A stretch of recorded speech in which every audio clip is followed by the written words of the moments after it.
Hello, good afternoon, Srijit.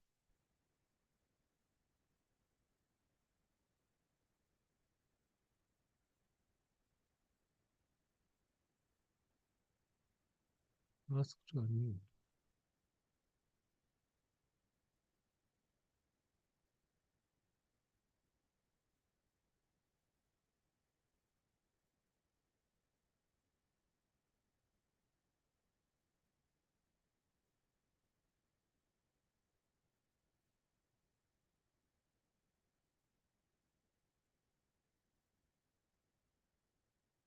Hello, good afternoon, Srijit. Can you unmute yourself, please?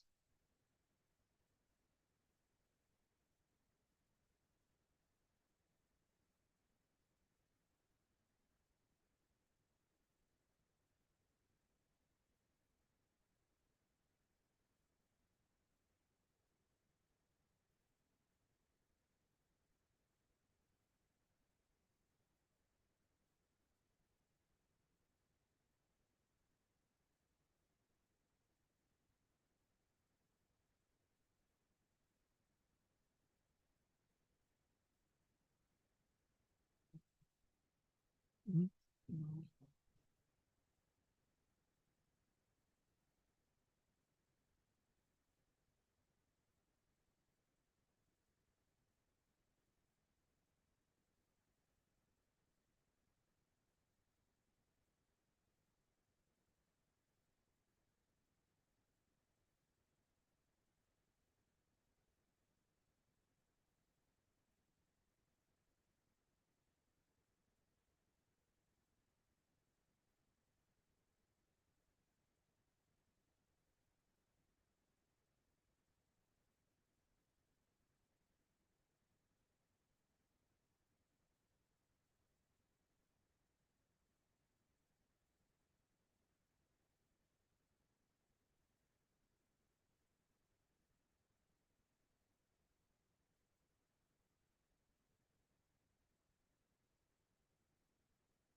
Yeah, hello. Hello. Ah,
I can see his name here. Huh? No, no, Srijit KK, yes.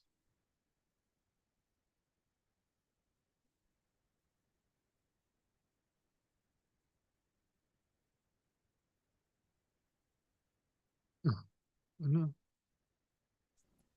Yeah, sir, can you hear me Ah, now? yes, yes, that's fine. That's fine. Sorry for the glitch. No, that's okay. That's okay. Okay, so can we start now? Oh, absolutely. Okay, great. So, welcome you all to this post-lunch session. uh, Let us welcome Dr. Srijit KK, Professor of Philosophy at Vidyasagar University in West Bengal. Uh, his specialization includes social epistemology, virtue ethics, applied ethics, and many other publications.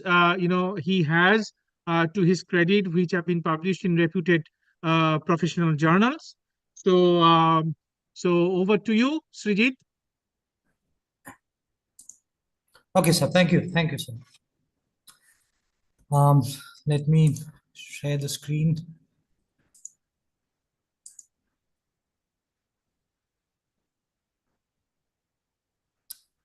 Yeah, that's fine. Okay, great. Thank you. Thank you, sir, for those generous welcome. So I will talk about the virtue epistemological diagnosis of Gettier problem. So I'm given to understand that this morning you have discussed Gettier problem in some detail. So virtue epistemology is one of the recent developments in epistemology. It is, in many sense, it's a departure from the traditional way of doing epistemology. However, it also attempts to address some of the traditional problems, such as Gettier problem. One of the major, one of the main advocates of virtue epistemology is Ernest Sosa. So I'll be drawing a lot from Sosa's account in this talk. So the plan of the talk is to first to provide some of the fundamentals of virtue epistemology. One second, let me. Okay, so some of the fundamental ideas of virtue epistemology, and then I will talk about the diagnosis that are given, diagnosis of Gettier problem that has been attempted, particularly by Ernest Sosa. Then we will talk about some of the criticisms of the diagnosis, and then I will also present some of the responses that I have in a very raw form. It is yet to be developed. So that's the plan. So like I said, virtue epistemology is a relatively new way of doing epistemology. It emphasizes on the intellectual virtues of the agent. So it's, in that sense, it's an agent-centric approach to understand knowledge. So it believes that in characterizing knowledge, it should be the intellectual virtues of the agent should be brought to the forefront. So there are mainly two versions, so to speak, of virtue epistemology. So one group believes that in characterizing knowledge, you need to pay attention particularly to certain kinds of intellectual virtues, such as perception, memory, introspection, inductive inference, etc. So all these are basically, this group is called as virtue reliabilism because they are paying attention to the reliability part. Whereas the other group mainly believes that you should, when thinking about intellectual virtues, you should be thinking about something analogous to moral virtues, such as open-mindedness, intellectual humility, um, conscientiousness, etc. So this branch is called as virtue responsibilism. Linda Saksevsky is one of the towering figure in that area. So despite these internal differences, virtue epistemology is of the view that in understanding knowledge or providing a characterization of knowledge, the intellectual virtue is the most important factor. And it's a departure from the traditional epistemology in the sense that it's not focusing on a conceptual analysis of knowledge, for example, which is the central project of traditional epistemology, so to speak. That is, it's not attempting to provide an account of knowledge in terms of individually necessary and jointly sufficient conditions. For example, Sosa says that what he's trying to do is to provide a metaphysical account of knowledge. So you're characterizing knowledge and trying to what kind of a thing it is, rather than analyzing the concept. Let me point out some of the features of Sosa's view. So in Ernest Sosa's view, both forming or sustaining a belief and doing an action are performances. So the larger category is performance. Both belief as well as action comes under the category called performances. So therefore, both belief and action have a shared normative features because they both falls under the category called performance. So performances have a goal. So if you talk about belief, truth is an important goal of belief. So you can the achieving the goal when it comes to belief is truth. So one of the significant aims of forming or sustaining belief is to get it right, to get the belief to be true, because we don't want to say that I believe it, but it's false. When you believe it, you want it to be true. So belief seems to be a constitutive goal of belief. Truth seems to be a constitutive goal of belief. So performance can be evaluated based on three criteria. The first criteria is that of accuracy. A performance is accurate when it attains its aim. And the second level of evaluation is that of adroitness. A performance can be evaluated by seeing whether it is an adroit one, whether it's a skillful one, whether it has been performed competently. The third level of evaluation of a performance is that of aptness.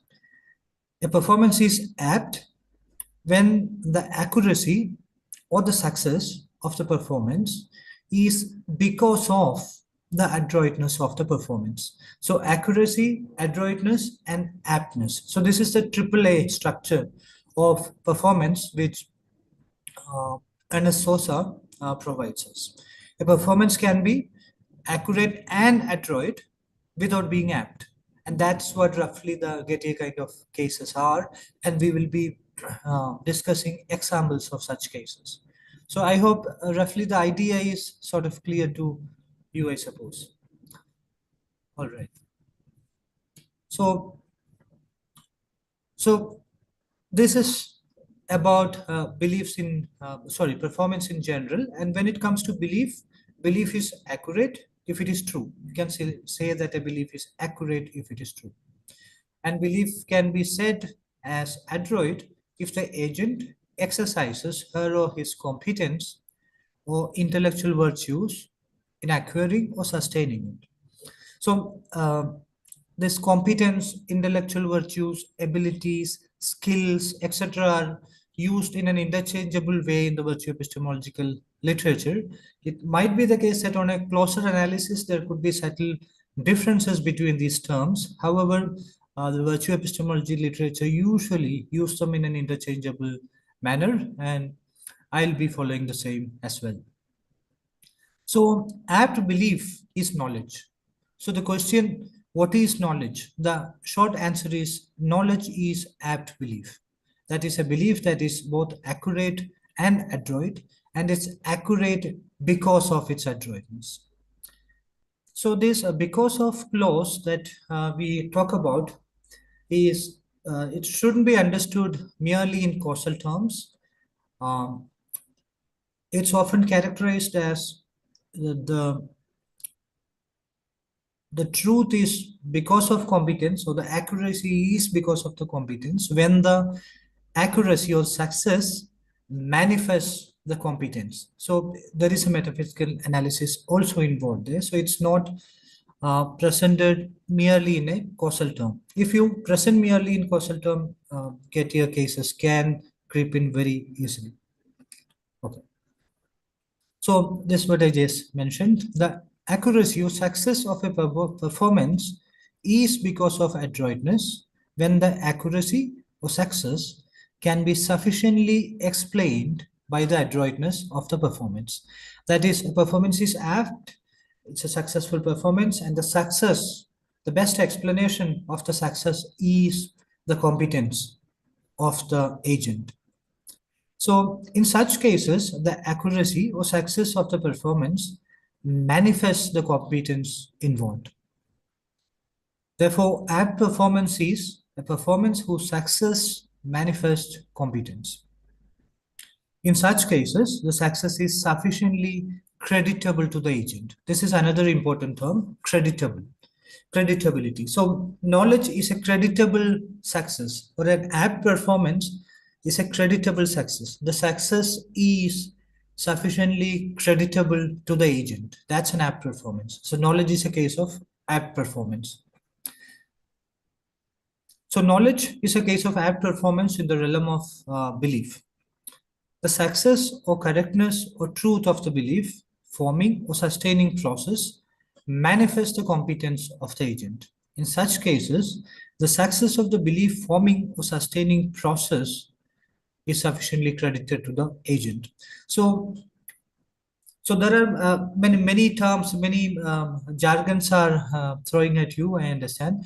But the basic idea is that knowledge is a apt belief, and it's a creditable success. So there are many crucial notions involved in virtue epistemology. One is that of performance. This is of central significance in the virtue epistemology. So the idea of performance has a teleological structure. It need not require an agency and need not be intentional. So the performance is characterized in a very, very broad sense. So such as this. The point of knife is to cut well. So that's the goal of knife, so to speak. It's very Aristotelian in certain sense. The point of the heart is to pump blood.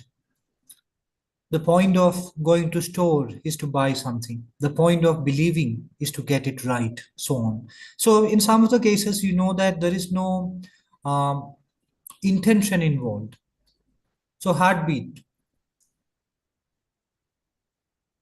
It's successful if it helps to pump blood.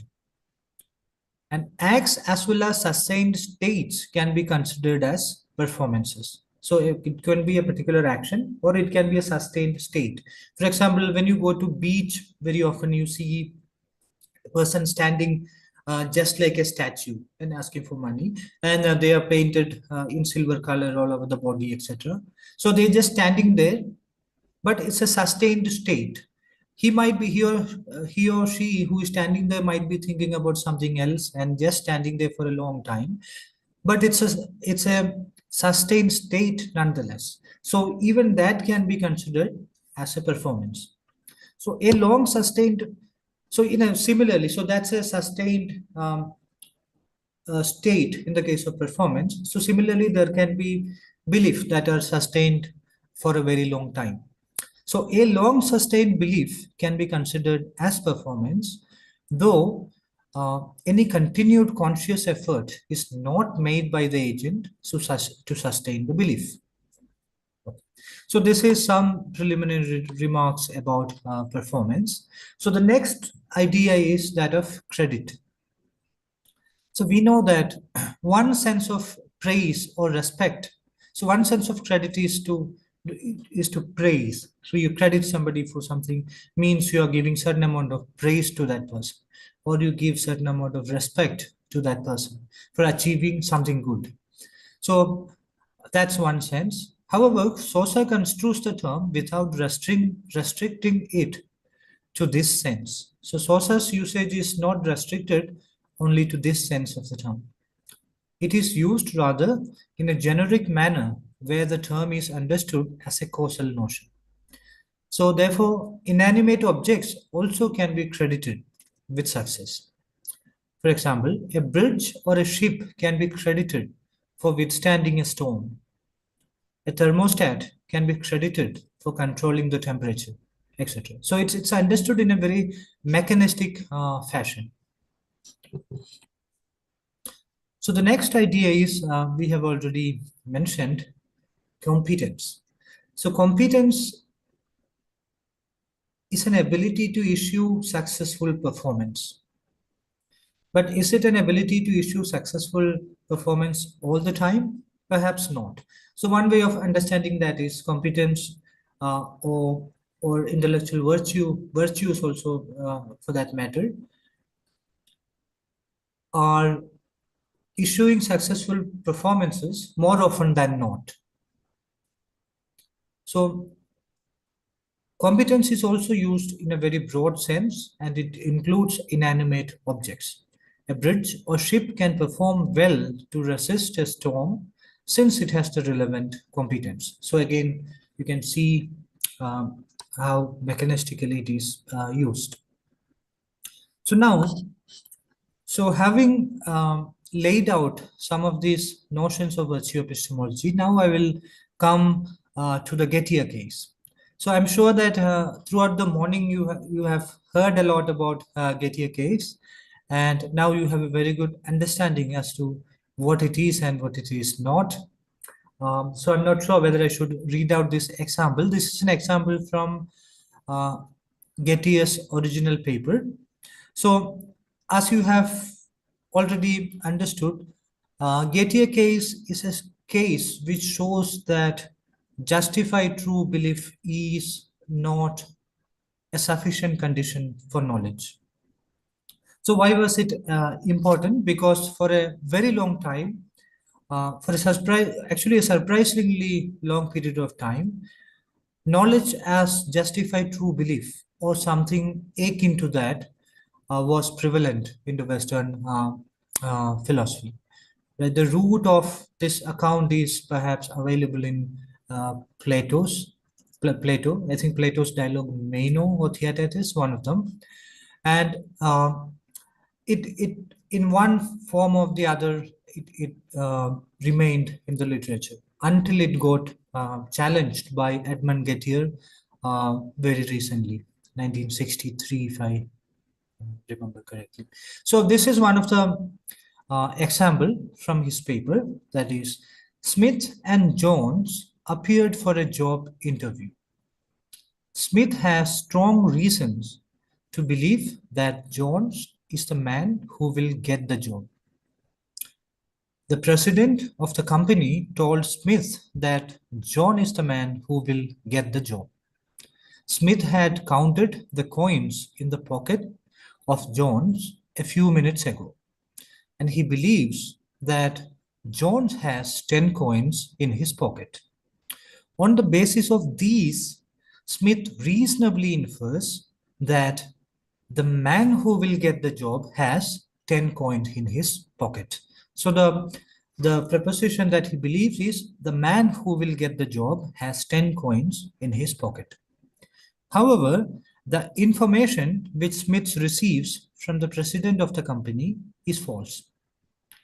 It is Smith who will get the job and not Jones, as the president of the company told to Smith. Unknown to Smith, Smith himself has 10 coins in his pocket. So thus, Smith's belief that the man who will get the job has 10 coins in his pocket is true. So this is the case. So here, Smith has the belief that the man who will get the job has 10 coins in his pocket, and he had good reasons for believing it, because he saw that Jones have 10 coins, and all the evidences suggest that John will get the job. So from that, he's inferring the belief that the man who will get the job has 10 coins in his pocket. So that's the inference. So this inference, it also turns out to be true. It's also turned out to be true because um, Smith himself had 10 coins in his pocket and he's the one who is getting the job. So this is a case of a belief which is justified and true. So this is a justified true belief, but however, we feel something odd about it. We don't feel, our intuition doesn't suggest that it's a case of knowledge. We are not comfortable calling it as knowledge. So Gettier therefore suggests that, look, here is a case where you have justification, truth, and belief, all the three conditions satisfied, but it's not a case of knowledge. So here is a counterexample to the account of knowledge. So if you look at some of the features of Gettier cases, all the and as we know, after Gettier's original examples, there were a lot of attention towards resolving this problem. Some of them were arguing that we need a fourth condition for resolving this issue, and also allow several examples like the original example of Gettier was also suggested. So all these examples are usually referred as Gettier kind of cases or Gettier-like cases, etc. And all these cases are having similar structure. All these examples have, for example, Linda Saksepsky point out that all these Gettier cases or Gettier kind of cases have a mutually cancelling bad luck or good luck structure. So if you look at the previous example, it's bad from an epistemic point of view that the evidence turns out to be true. It turns out to be false. That is, Jones is not getting the job. The evidences are misleading or it's false. It's epistemically unlucky instance. However, in a very lucky fashion, it turns out that not only that Smith is getting the job, but he himself is having 10 coins in his pocket. So it's extremely lucky from an epistemic point of view that it has happened.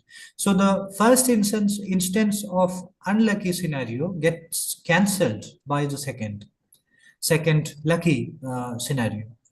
So Linda Saksepsky, for example, argued that all Gettier cases are having essentially these kind of a structure. This is the recipe, so to speak, for coming up with Gettier cases. So, okay, so having said these things about Gettier cases, now we will discuss one of the examples which Ernest Sosa discussed. This is a case in the realm of action, and he argues that the structure of this example is analogous to that of Gettier case. And as we said in the very outset, that virtue epistemology believes that there are structural similarities between action and belief, and it's not accidental because both of them fall under the category called performances, and that's why they share the normative properties. And looking at action for finding out the normative properties of belief is often comes as very handy in the view of Sosa, because it's a much more familiar kind, and we engage in the evaluation of this all the time. So he's trying to provide a Gettier kind of case in the realm of action, and it goes as follows. An archer skillfully shoots at the target. The arrow travels towards the target to hit it. An unexpected gust of wind takes the arrow away from its path towards the target. After a while, another gust of wind takes the arrow back to its original path. The arrow hits the bullseye finally. So here what happens is that an archer shoots very skillfully, and then happens the first unlucky instance, that is of one wind takes the arrow away from the path. So now it would seem that it's very unlikely that the arrow will now hit the target. However, as a very lucky thing, another wind took the arrow back to its original path, and finally the arrow hits the target. So the effect of the first unlucky instance gets cancelled by the second. So that's what happens here. The first effect of the first instance gets cancelled by the second, and finally the archer ends up well. So Sosa would say that, look, this is not an apt performance. This is not an apt performance. Apt performance means you have an action, the performance is successful, and is successful because of the competence.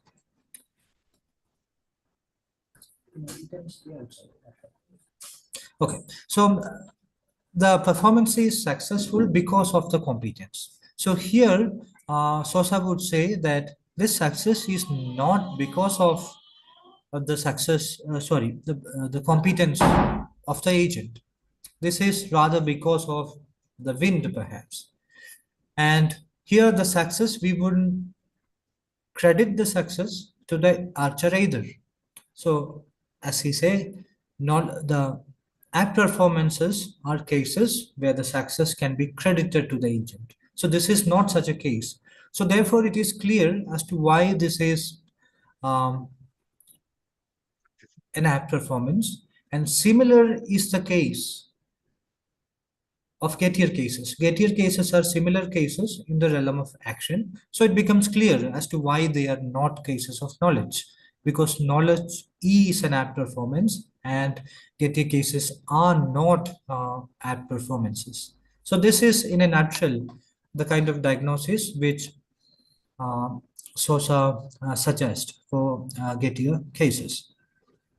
So now, what I'm interested in is looking at some of the criticisms of this account, and then present kind of response that I have in front of you.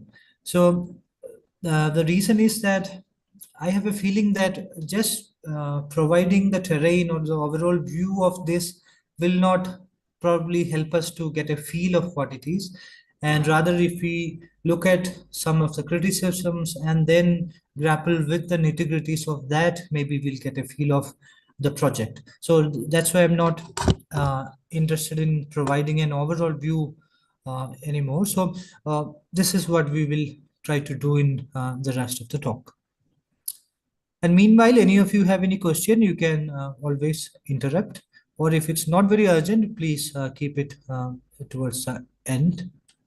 Okay, so the philosopher called Christian Piller suggests that what Gettier does, or what is happening in what is happening in Sosa's example is very clear in this case of Duncan Pritchard. Duncan Pritchard provides the following example. The example is that an archer shoots the arrow, and then the arrow moves towards the bullseye to hit it. In the middle of its flight, a dog catches the arrow. Then the dog runs towards the bullseye and hits the arrow on the bullseye. So the first unlucky instance happens, that is the intervention of the dog. Dog just catches the arrow. So now it would seem that it's very unlikely now that the arrow will hit the target. But to make the situation very lucky, the dog runs exactly towards the target and hit it there. I'm sure that by now you all know, those of you who are not previously familiar with Gettier cases know by now that the literature of epistemology is flooded with examples, and some of them are very unrealistic and bizarre.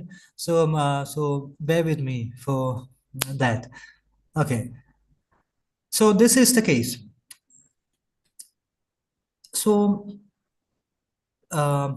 Piller says that Pritchard's door captures the intuition of Sosa very well. So what happens here is, Pritchard wants to say, is kind of a loosening of the causal connection between the basic action and the event. So in the case of archery, the basic action is that of releasing the arrow, and the final event is that of the arrow hitting on the target. That's the final event. So Pritchard points out that what is happening is that the causal connection between these two, that is the basic action, that of releasing the arrow, and the final event, that of the arrow hitting the target, the causal connection has been loosened. So that's what he does, according to Piller. That's what Sosa does in coming up with Gettier kind of cases in the realm of action. So, however, Piller wants to say that, but this has a consequence, rather disastrous consequence. That is, if the causal connection is very loose, then you can say that the success is not sufficiently credited to the agent because it's causally not connected as much as it should for getting the credit. However, Piller wants to point out that in such cases, you can hardly say that the action is that of the agent either. That is, just like Pritchard's case, in Pritchard's case, Pritchard's dog example, the action is not done by the agent anymore. It's the action of the dog. And the agent is not credited for the success, but it's not the action of the agent either. It's the action of the dog hitting the arrow on the target. So credit claim is at stake here. Credit claim is the claim that the success E is creditable to the agent. So that's at stake. Also, the attribution claim is at stake. That is, the event occurs is attributable to the agent. The event is no more attributable to the agent either. So, if the agent is not sufficiently credited for success, then the event occurs cannot be considered as her or his action either. So, credit and attribution always goes together. That's what Piller wants to argue. So if that is the case, you cannot come up with Gettier cases in the realm of action. We will see more details for this argument in the following slides. So another example, so he is presenting similar such examples to drive the intuition home. So next is light and warden case. The light and warden case is that I want to turn on the light, I flick the switch. Bad luck. There is no wiring from the switch to the light. But good luck, flicking the switch makes a bell ring in the warden's flat, which is a signal for him to turn on the light in my room. Okay, so again, what he wants to say is that the first unlucky instance, that is, there is no wiring from the switch to the light. But that unlucky scenario gets cancelled out by the lucky scenario, that of it's a signal for the warden, and warden will switch on the light. So here, Piller want to say that here the agent is not sufficiently credited, but the action is not, the success is not attributable to him either, because it's the action of the warden after all. So here also again he wants to show, look, attribution claim and credit claim goes together. So he gives another similar example where this warden get replaced by a heating device. So when you on the switch, there is no direct wiring, but in somewhere a heating device gets heated up and it push another switch, and therefore, and in that way the light gets on. So Pillar wants to suggest that different examples of with different levels of complexities can come up. One can come up with such examples. So he says Sosa's examples attempt to drive a wedge between attributability and creditability. So he's trying to separate, Sosa trying to separate attribution and credit. Attributability requires the right causal connection. Undermining creditability via loosening the causal connection will thus always undermine attributability as well. So attributability and creditability will always go hand in hand. That's what he wants to say. So then he points out that there is an asymmetry between belief and action. That is, belief can be successful or unsuccessful. That is, belief can be true or false. But actions cannot be unsuccessful. That's what he wants to argue. Actions cannot be unsuccessful. Actions are identified by their success conditions. This is what he says. Whereas belief can be true or false, actions cannot be unsuccessful because we pick them out by their success condition. A sufficient causal connection between the agent and the event, which is necessary for the attributability, binds the success to the agent. Once this is established and something is an agent's action, it is impossible to Gettierize. We conclude that actions cannot be Gettierize. So what he says is that if it's not clear, a belief is successful if it is true. A belief is unsuccessful if it is false. It's very clear. However, Pillar holds there is nothing called an unsuccessful action. So corresponding to what is called an unsuccessful belief, that is false belief, there is nothing corresponding to that in the realm of action. There's nothing called unsuccessful action. The reason why he says is that Pillar's points can be understood with the help of the following case. Suppose I prepared a cup of tea. I prepared tea only if my actions brought about tea. Suppose instead of putting tea powder, by mistake I put some coffee powder. Then all I can say is that I tried to prepare tea, but I failed. So in the scenario, I tried to prepare tea, but did not prepare tea. One cannot say that I prepared tea, but failed. So in the case of belief, one can say that I believe X, but it fails. If X turns out to be false, you can say X, but it fails. But here, it's not possible. That is the argument. So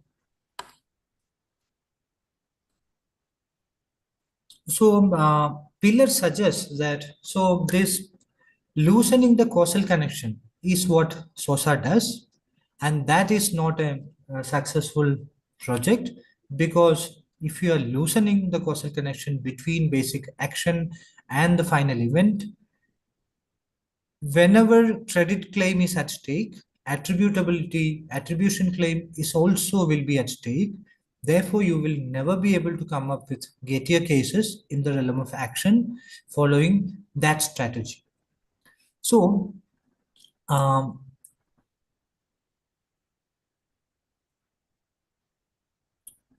Pillar wants to argue that what's happening here is something else.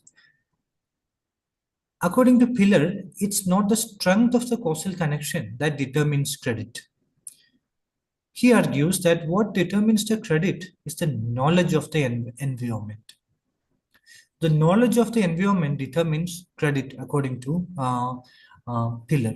For example, let's think about the original example of Sosa, the archer. So in the original example, just to refresh your memories, the archer released the arrow and after some time, a gust of wind takes the arrow towards left, and after a while, again, it's another gust of wind takes the arrow back to its original path, and finally, the arrow hits the target.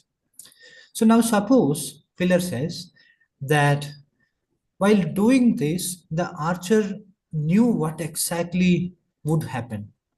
Before releasing the arrow, the archer knows that a wind will be there with such and such a force, with such and such direction, in mutually cancelling way, etc. And this archer has the ability to predict them and adjust his shots accordingly, etc. If that is the case, we wouldn't say that the archer is not credited for success. We would rather say that the archer is credited for his success. Why? Pillar says because the archer has sufficient knowledge of the environment, and therefore he knows exactly what he's doing. Therefore, he would be credited for his success. That's what Pillar says. So it's not the causal connection. So this example shows that sufficient causal connection is not necessary for creditability. That's what this example shows according to Pillar. So now Pillar also gives another example to show that sufficient causal connection is not a strong causal connection is not sufficient either for creditability. It's not necessary. It shows the previous example. And this example shows that a sufficient causal connection is not, a strong causal connection is not sufficient for creditability either. So here is the example. So with my remote control, I, the agent, can only go forward one channel at a time. At the moment, I'm on the first channel, that is BBC One. I, that is the agent, want to watch football, and I reasonably expect it will show on ITV, the third channel. I want to press the remote one time and then another time. I press the remote once. Surprise, football is shown on BBC Two. The second channel. I end up well. I can watch football, but virtue epistemology would say I do not end up ideal. So again, here you can see that there is a unlucky scenario and then lucky scenario. So Pillar argues that here there is a very strong causal connection, right? The agent does, and there is a strong connection between what he does and what's the result, the final outcome. So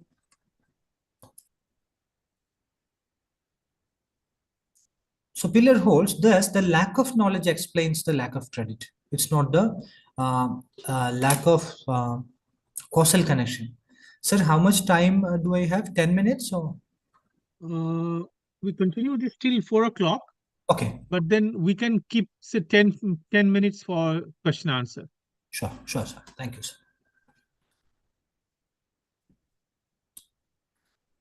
So Pillar argues that this lack of knowledge is explained by the lack of credit. That is the lack of knowledge of the environment. That's what explains the lack of credit. So Pillar holds that this view of creditability runs against Sosa's idea that creditability diminishes with loosening of causal connection. As long as we know what's going on and we have some influence, adroitness ensures full creditability. So according to Pillar, this line of analysis is not acceptable to virtue epistemology, since this will amount to circularity. That is, virtue epistemology wants to argue that knowledge can be characterized based on good action, but here it turns out that characterizing good knowledge itself requires knowledge. Therefore, it will result in certain kind of circularity. Okay, so now I will try to say some I'll try to respond to some of these criticisms, but it's not a full-fledged response. So regarding the modified Archer case, the modified Archer case is the case where the archer has this additional competence and additional knowledge about background knowledge. And so, as we saw, Pillar says that it's the knowledge of that environment. If the archer knows enough about the environment, then the archer can be credited, though the causal connection is not sufficiently there. So one way of responding to that would be to say that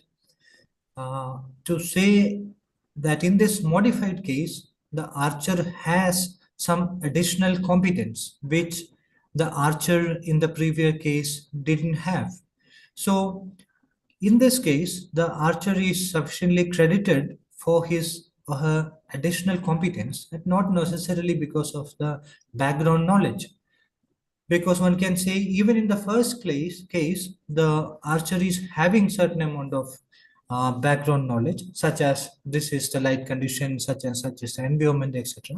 So by invoking, by recognizing the fact that in this example, the agent has additional competence, one might be able to respond to the criticism. Again, it's not without fault, there are certain issues, but that's an initial line of thought that I have. The second is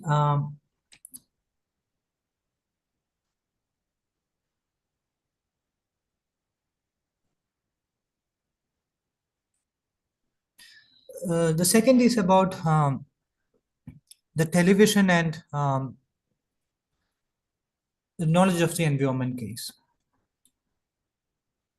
So here, as we saw, a strong causal connection is present, and the agent did not know that she is tuning into the channel where football is shown.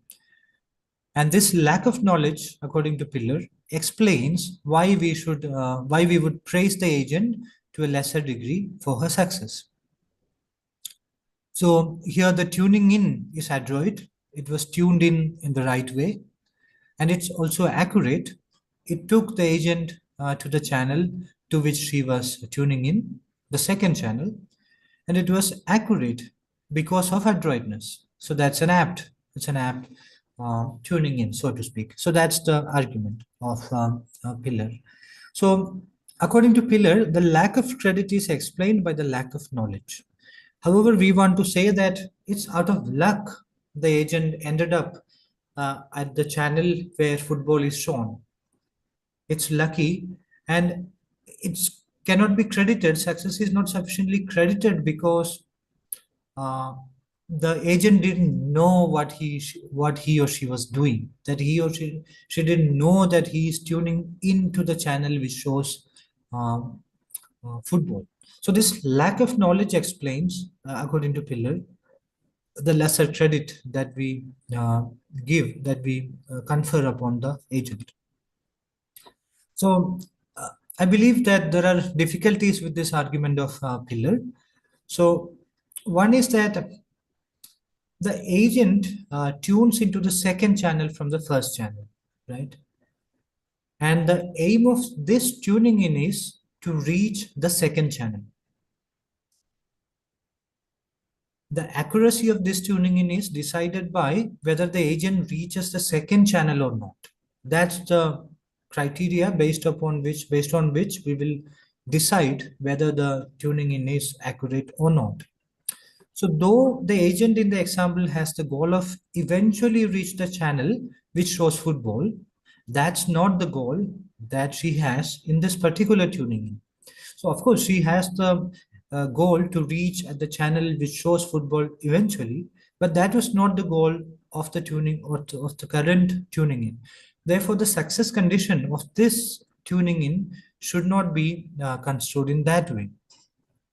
So in this particular tuning in, reaching the channel which shows football does not determine the accuracy of the tuning in. The agent's success is not due to the fact that she reached the channel which shows football, but she succeeded due to the fact that she reached the second channel. So what determined the success is whether she reached second channel or not. Though the second channel and the channel which shows football is the same channel here, what should be used in deciding the success condition should be whether she or he reads the second channel or not. So Pillar here conflates the criteria for determining the accuracy here. So similarly, when it comes to the case of the wiring case, the light and the heating device case. So the case was somebody puts the switch, I put the switch on here, and then the signal goes elsewhere and the heating device get heated up, and that heating device puts on another switch, and then the light in my room gets on.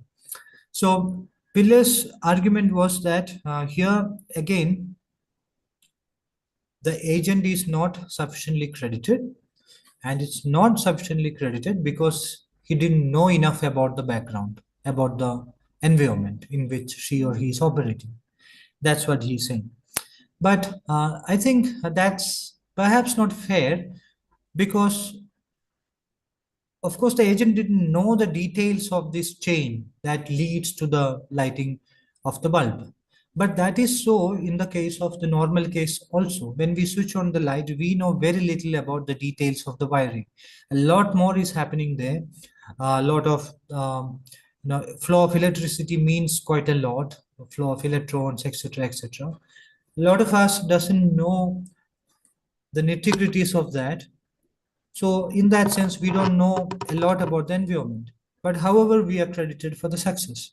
So if that is true, similar should be the case in the light and the heating device example also. So I think again there is a problem with the example.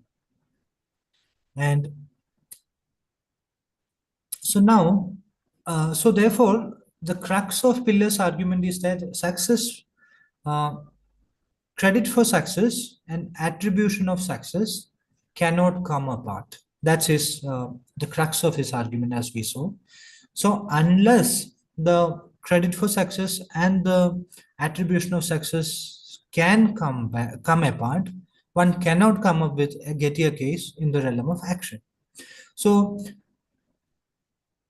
this is happening according to Pillar because belief and action are very dissimilar. So therefore, Sosa's project is doomed to failure. That's the argument. But I argue that one can come up with examples where success, credit for success and attribution of success can come apart.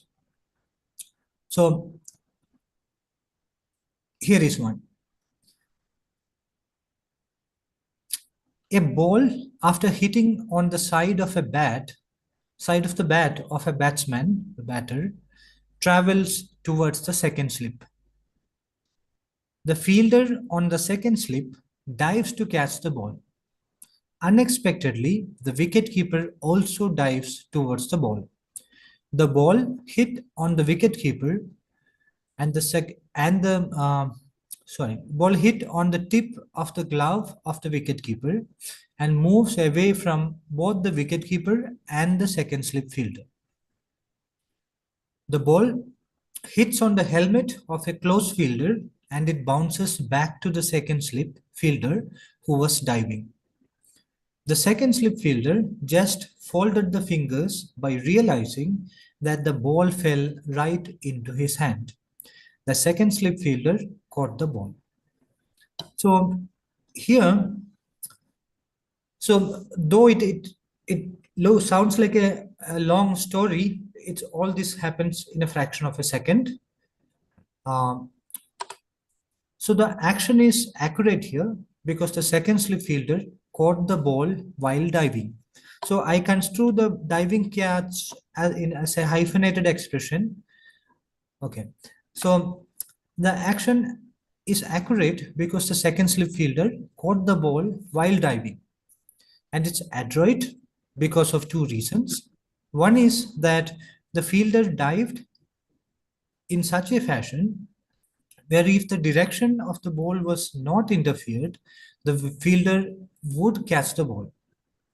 And secondly, when the ball fell into the hand of the fielder who was diving, he folded his fingers in the right manner to catch the ball. So the success of the action, that is taking a diving catch, is not sufficiently credited to the second slip fielder. That is, though the diving catch is adroit and accurate, the accuracy of the diving catch is not sufficiently explainable in terms of the adroitness manifested in the diving catch. Therefore, it's a Gettier case. So in the realm of action, one can say. So this is not sufficiently creditable success, but there is no doubt about the attribution. It's clearly a diving catch taken by the second slip fielder. There is no doubt about that. So the credit for success and the attribution of success therefore comes apart. So thus one can argue that there are Gettier cases in the realm of action where attribution of success and credit for success comes apart. So here there is no weakening of the causal connection involved. In the other cases which Sosa provided, there was an allegation of weakening of causal connection because there is a distinction between basic action and final event. So here that kind of a scenario is not there.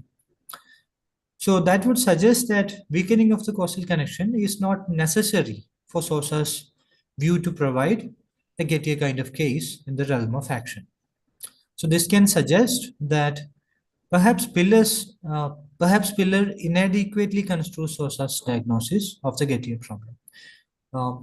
So the point is that without giving a distinction between basic action and event, one can come up with such cases. So what we have looked at is that, so virtue epistemology's basics, ideas we have looked at, and also we have looked at how virtue epistemology, particularly in a Sosa's version, provides a diagnosis of the Gettier problem. Then we saw some of the criticisms of such a view, and then we saw some of the possible responses one can make towards those criticisms. So I think I have finished the talk well before the time. So if you have any questions, maybe we can discuss. Sir, over to you. Yeah, sure. Thank you very much. This virtue epistemology is one of the recent attempts to address some of the issues arising out of this Gettier problem. And, you have very nicely, explained the main points, main claims of virtue epistemology, as well as Piller's criticisms of this virtue epistemology. So thank you very much. So now, the lecture is open to discussion, questions, and comments.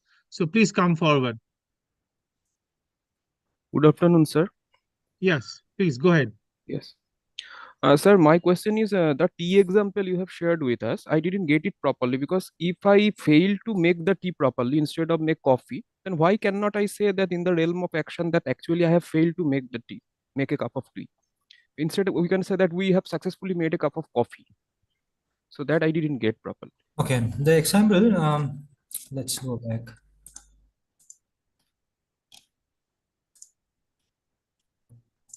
Okay, so anyway, the point of the example was virtue epistemology assumes that there is a structural analogy between belief and action, right?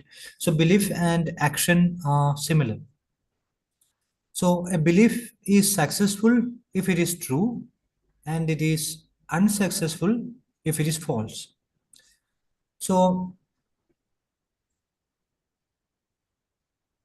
what Piller points out that exactly similar scenario we don't get it in the realm of action.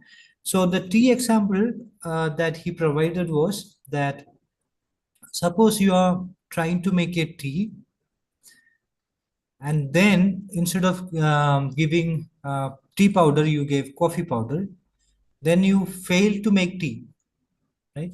So here, what he's saying is that in the case of belief, you can say, I believed X, but it failed, right? I believed that it is raining now, but then I looked at and actually it's not raining, then my belief failed. But in the case of tea example, you cannot say that I made tea, but it failed. You cannot say that. All you can say is that I tried to make tea.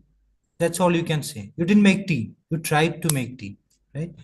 So in belief case, that's not what you're saying. I tried to believe, but it failed. But believe X, but it failed. That's not what you're saying. I believed X, but it failed. So similarly, you cannot say that I made tea, but it failed. No, you didn't make. You only tried, only attempted. So therefore, it shows that there is a um, lack of parity. That's what he's saying. Did you understand that now? Yes, sir. Yes, sir. Now it's clear to me. Thank you. Thank you very much, sir. Thank you. Thanks. Yes, any other questions or comments? Thank you, sir. Actually, I have the same question about this unsuccessful action. How can it be happen? So it is quite clear that we attempt to do something and it can be successful or unsuccessful. But my question is, if I can't make the tea, then it is unsuccessful. So why we can't say that action can be unsuccessful? What? When I'm making a coffee, it's something different. Yeah. So what is unsuccessful is your attempt, right? You have attempted, and your attempt to make coffee or attempt to make tea failed. So what has been failed is your attempt. Okay, that's fine now. That's So what basically the attempt is failed, not the action. that's what Pillar would say. Yeah. Okay, thank you, sir.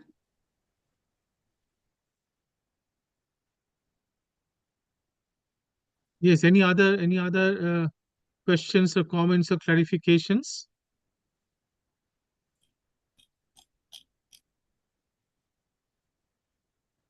I hope it didn't go above everybody's head. No, I don't think so, because this is a very interesting, attempt to address a Gettier kind of problem. This belief action analogy is actually very, very interesting, and it also throws off a lot of interesting issues. Sir, I need another clarification.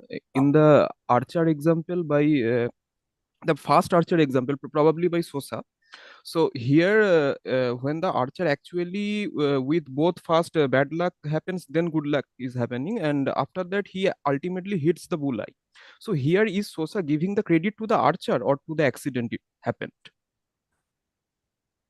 No, here Sosa would say that. See, basically, what Sosa wants to say that this is a Gettier kind of case. See what happens in Gettier case. In Gettier case, we don't credit the agent for getting the belief true, right? And because Yes. of that lack of credit, we say that it's not a case of knowledge. Yes.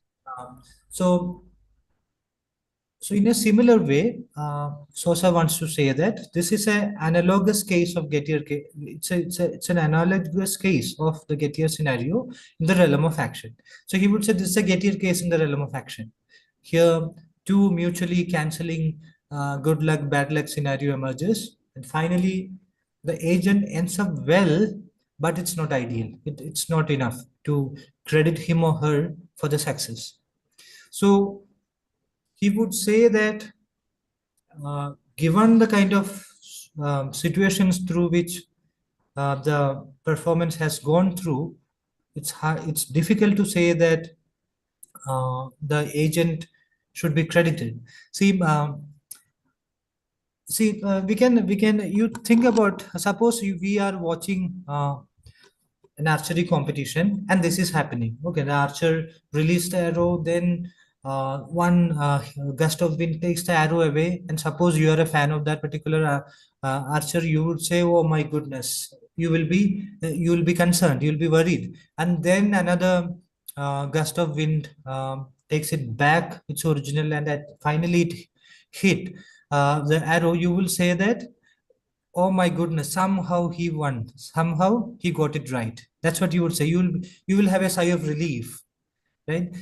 So you wouldn't praise him in this case for the success fully. You will rather be very happy that such a lucky scenario emerged.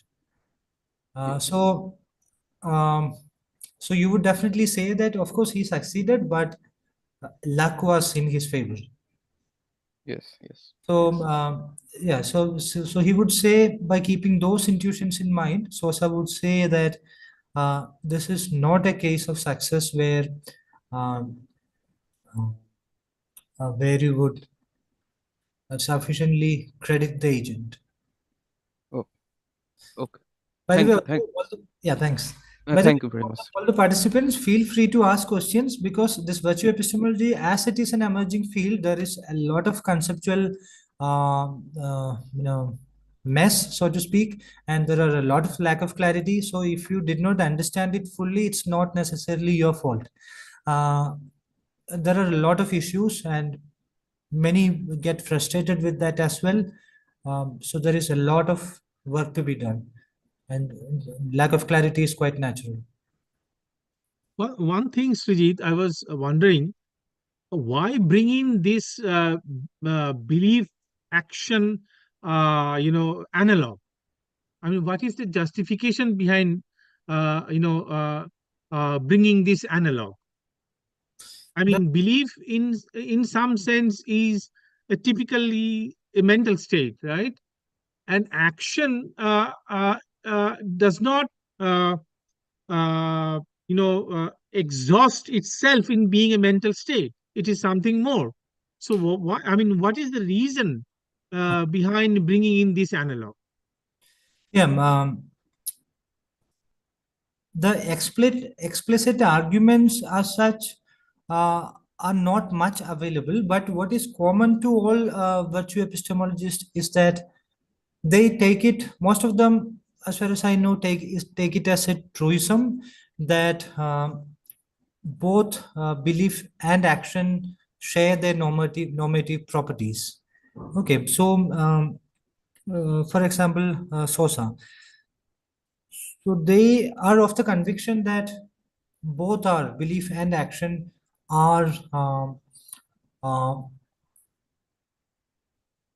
what is called as performances. So, but like you said, if belief is to be construed as a mental state, then there could be a problem. So, so I wonder whether they will take recourse to the strategy of construing belief not necessarily as a mental state. Um, for example, belief pertaining to machines, or belief pertaining to, in the realm of artificial intelligence. Uh, I think want to uh, what they want to do seems very much like an externalist project. It's so externalism is very much part of the project. So it's not clear to me your answer to your question, but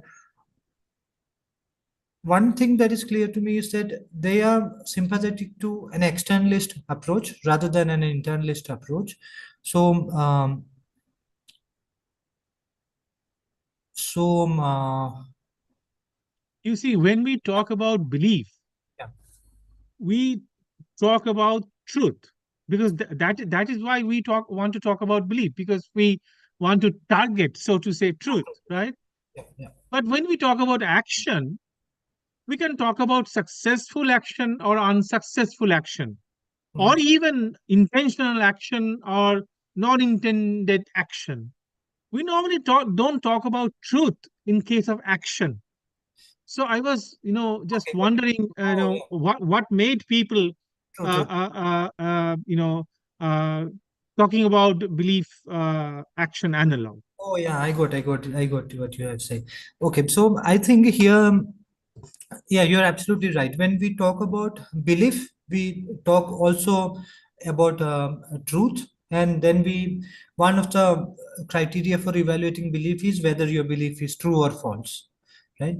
So, Sosa would say that this, if your belief is true, another way of putting it is that your belief is successful.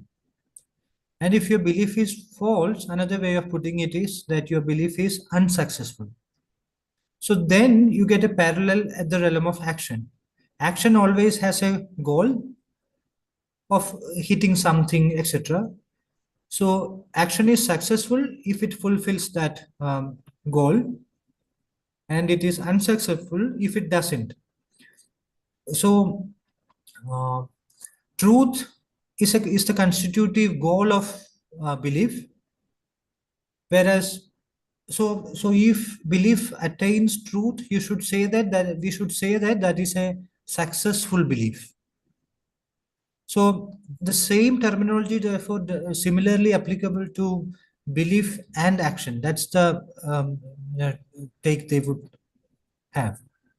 Hmm, hmm. So Yeah, I understand. But oh, normally, we think of belief as propositional in nature, hmm. right? Do we think of action in that terms? I don't know. No. So so I suppose belief maybe maybe one will have to characterize belief as kind of a mental action in that case. So belief as a mental. So here belief actually, yeah, I think that is a problem. Yeah. So you're right. Belief is often considered as proposition. So probably saying belief uh, has a problem. Maybe we should say believing. So one is talking about, not necessarily one is not talking about belief, but one is maybe talking about believing. So Mhm. by belief, what they mean is actually believing, the process of belief formation or belief sustaining. Mm. So so if you put it in that way, it's not proposition anymore. What it is kind of an action. Mhm. So they are evaluating the process of belief formation or belief sustaining. So what we are evaluating is the process. Mm. Yeah, I think that's the um, response probably. right. Yeah, I think yeah, saying putting it in belief is misleading. You're right. When you say belief, it should be prepositional. So maybe one should say believing. Mm. Yeah. Anyway, we have, around uh, uh, 10 more minutes or so. So please, ask for any clarification or question to our, no, learned speaker. Yeah, it will be very helpful because I'm also still thinking about these issues, and your questions might be very helpful for me. No, not that I necessarily will have the answer, but it will help me to think forward further. Yeah, yeah. Sure. Sir, I want to say something about Yes, please go Nirmala ahead. sir's Yes. observation. And I have studied now Russell, an outline of philosophy, and there is a chapter, language. And we know that the children reacts environment. So when infant learns, she or he doesn't know the language, but after repeating the action, he believes or disbelieves something, that whether it is something very good for me or not, like barking's dog, he may be afraid of that. So by repeating the performance or action, he or she is going to believe something. So belief is, I think that it is my personal observation, belief is very much related to action.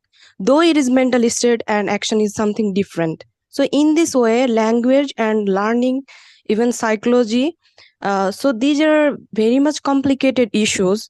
And when we are talking about sense data, then we react something by some 4 stages type of mental state, mental phenomena or processes. So I think belief is related with action. Whether I'm True, true. able to or not to make you understand, I don't Yeah, know actually. yeah, I think what you're saying is that belief is Related with action related with indirectly. action in many way. To successfully act in many situations, we need to have a lot of beliefs related to that, and it's Yes, sir. important to get a lot of those beliefs true in order to act in a particular way. Um, and as far as regarding learning, you say that we learn a lot of things, meaning we form a lot of beliefs in the light of actions, etc. Right? So Yes, sir. I think all of them are true. That is, action and belief are intimately intertwined, if I may say so. But the point which uh, Nirmalya sir was raising was regarding the analogy of having the same normative properties and having the same structure, whether the belief and the action can have the same structure. For example, he points out that belief is often construed in a propositional way, but action is seems something different. So there seems to be a difficulty in saying that belief is similar to action as far as the structure is concerned. So if the structure is not similar or the same, Sosa's project will have a problem, because their fundamental assumption of his virtue epistemology is that both action and belief are having the same structure and therefore the same normative property. So by evaluating instances of action, we can even come up with solutions in epistemology. That's the radical claim. So, Okay, sir. so his concern was regarding the structure, and my sort of observation or kind of response was that perhaps by they shouldn't say belief, rather they should say believing, the process of belief formation or belief sustaining. And what one is evaluating in virtue epistemology is the process of belief formation or belief sustaining. So if you construe in that way, then the analogy, perhaps we don't have a problem as far as the similarities are concerned. So I think, but you're right that belief and action are very, very similar in many other ways. Yes, sir. Thank you. Any other questions or clarifications?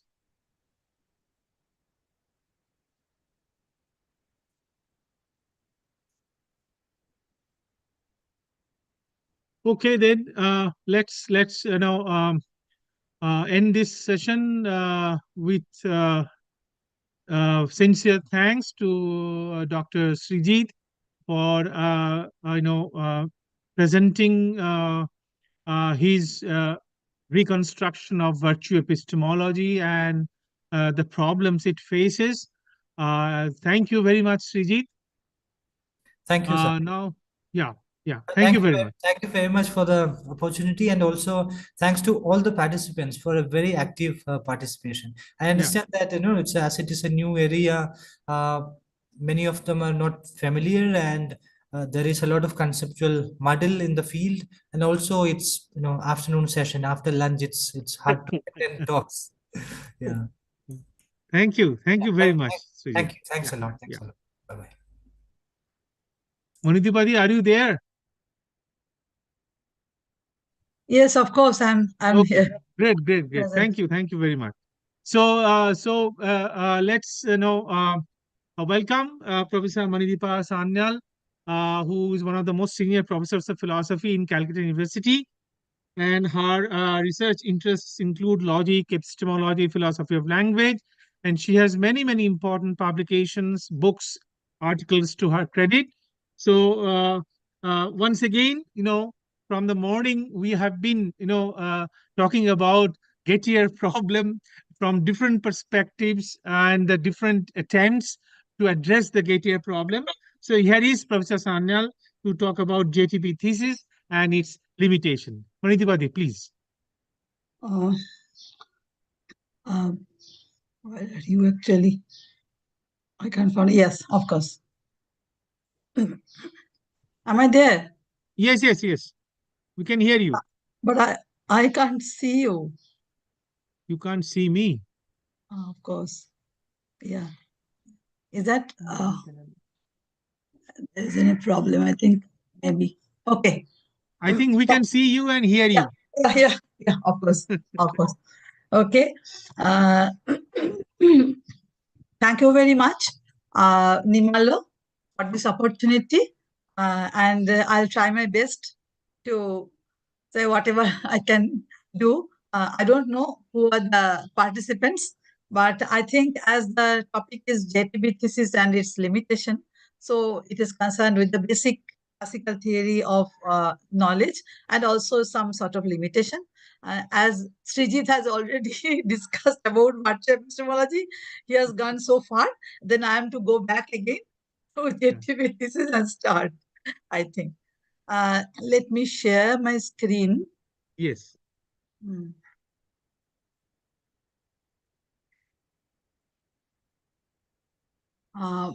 Yeah, that's fine. Okay. I'll start from the beginning, and then I think how to start it. Slideshow, right? You go to slideshow, Monitipati. Yes, slideshow, but yes, of course. Of course. Okay. Is that clear? Yeah, fine. Okay. So I think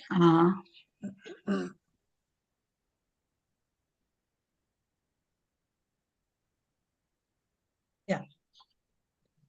Now, as we all know, that the journey of epistemology has been a long-lasting journey, continuous journey, and epistemology has been one of the vital issues which has bothered human being since long. And since Plato, it has a legacy to concentrate upon the discussion of epistemological concepts and also some questions which have been given offered by the skeptics. Now, as you know, that this is the structure of what I'll say. Actually, traditional epistemology starts with knowledge of the world. But before that, we have to say one thing, that knowledge is a situation where there are three parties. One is a knower, the second one is a known content, and the third one is the fact. And it is theory of truth, which is connecting the second and the third, I mean, the known content and the fact. And it is a theory of justification, which connects the first one, that is the knower, the cognitive agent, and the fact. This is the structure, actually. And we all know that traditionally it was thought that the knowledge of world can be mapped to the knowledge of human experience.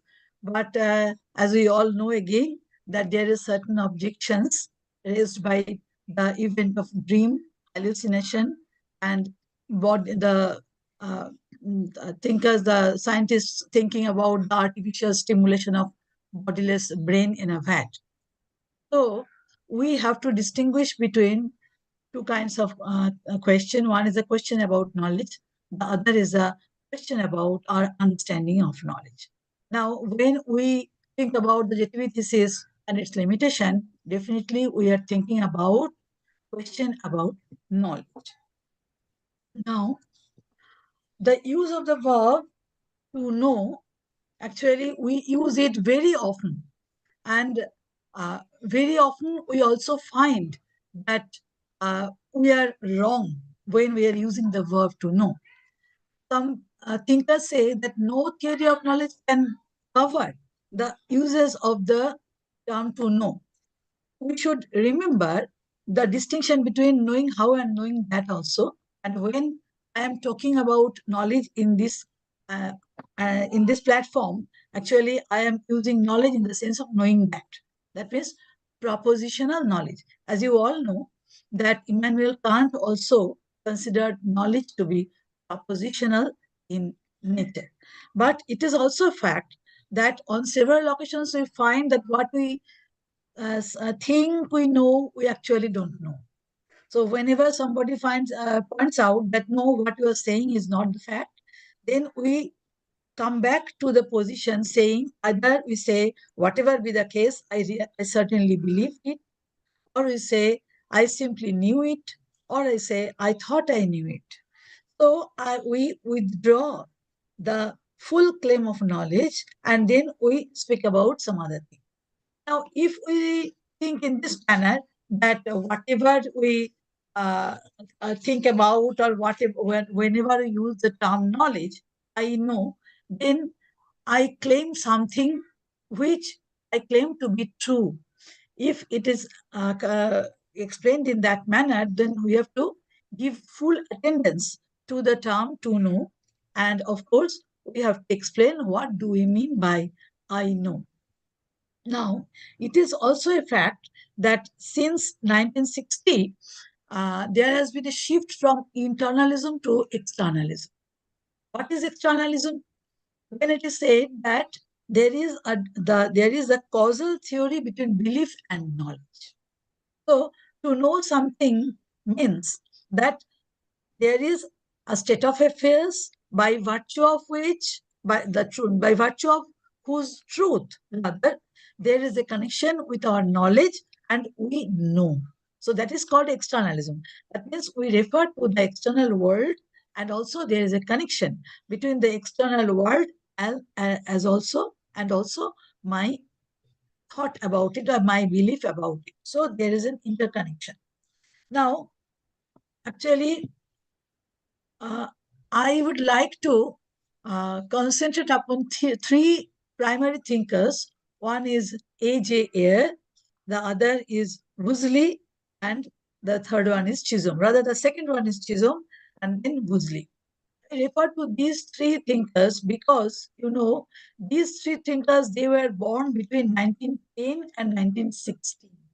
So within these 6 years, three of them were born. And of course, we'll refer to Keith later, but it is better to concentrate upon these three thinkers because Lehrer has discussed about Bettier problem and he has given the fourth condition and also he has changed his own definition of knowledge. So I'll come to Lehrer later on.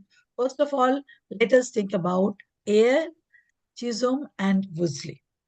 According to Ayer, Ayer is from the very beginning, Ayer was very apprehensive about the incorrigibility of empirical statement.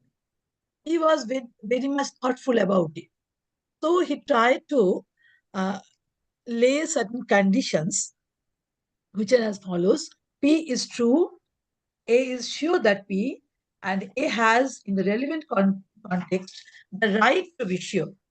Now, that is the right to be sure about the truth of P. Now, you see that any correct standard of knowledge, anything which is called the correct standard of knowledge, it should be concerned with these three conditions. Truth, and A is sure, that means the belief condition.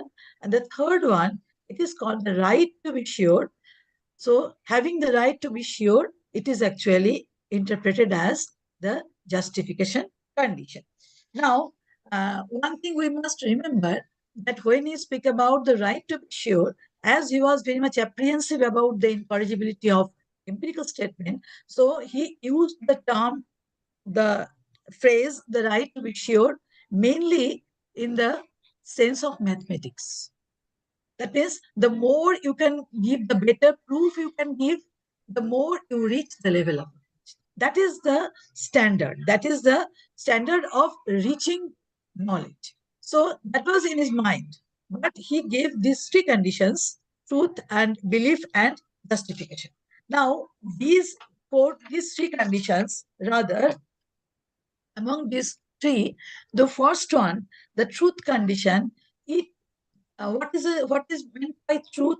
Truth means when it is connected with reality. That means correspondence with the fact.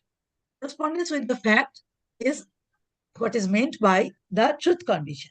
And also, in the second one, that A is sure that P. When what is meant by A is sure that P, A is sure that P means A believes that P, and A's belief is very strong.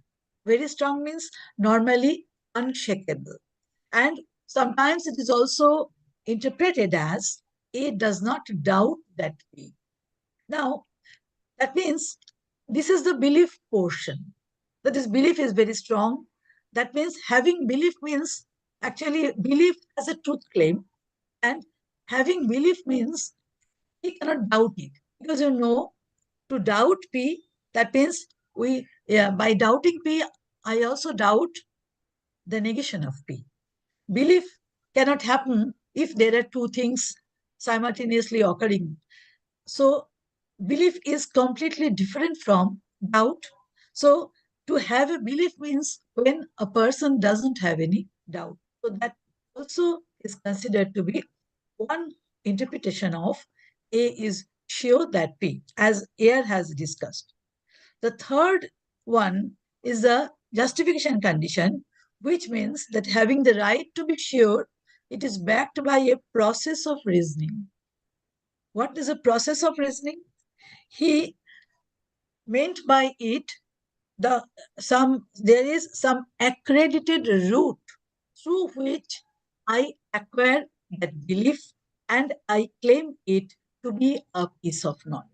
That is actually, I'll come to it later on, what is meant by justification, what is actually implied by justification. But for the time being, we can be rest assured with the concept that having the right to be sure has been used in different senses by Ayer. In the first sense, it means that having the knowledge claim about P. That means he is justified to believe that there is no truth that can block the way, block the path. So this is the first meaning of having the right to be sure. So here there is a subtle, he has introduced the term knowledge claim. That means till now, knowledge means when the knowledge claim turns to be true. And till this situation, the knowledge claim has not been just proved, or that has not been established. So it is simply having the knowledge claim. It is justified to believe that there is no truth that can stop the way of having knowledge.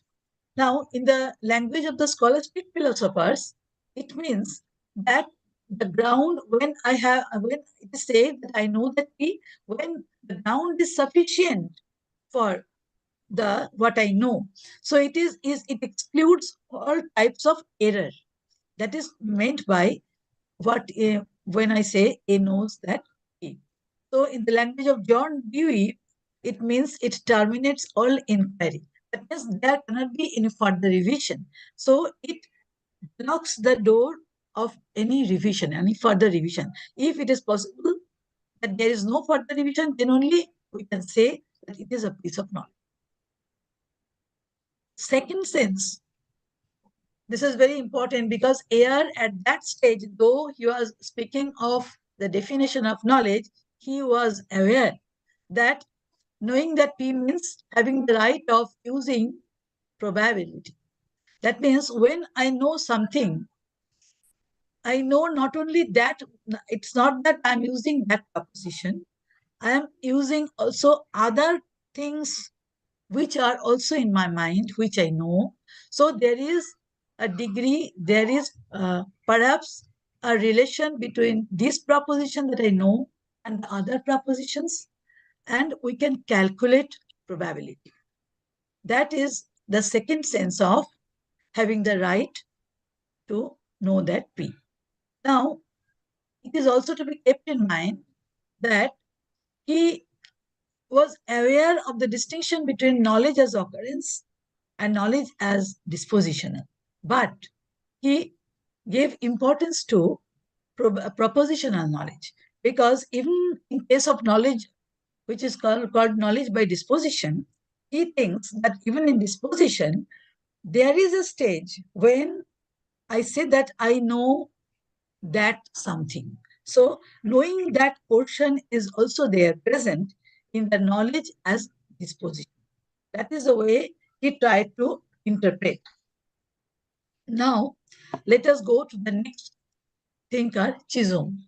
What he means by knowledge, he has also given three conditions rather. One is S knows that H. When H is true, S accepts H, and H is evident for S.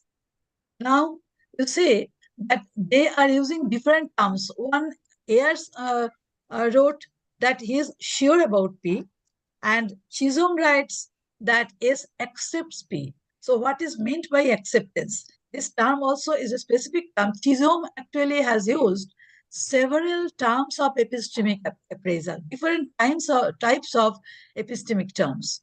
So it is better to understand how he has developed his thought about accepting H and H being evident for S.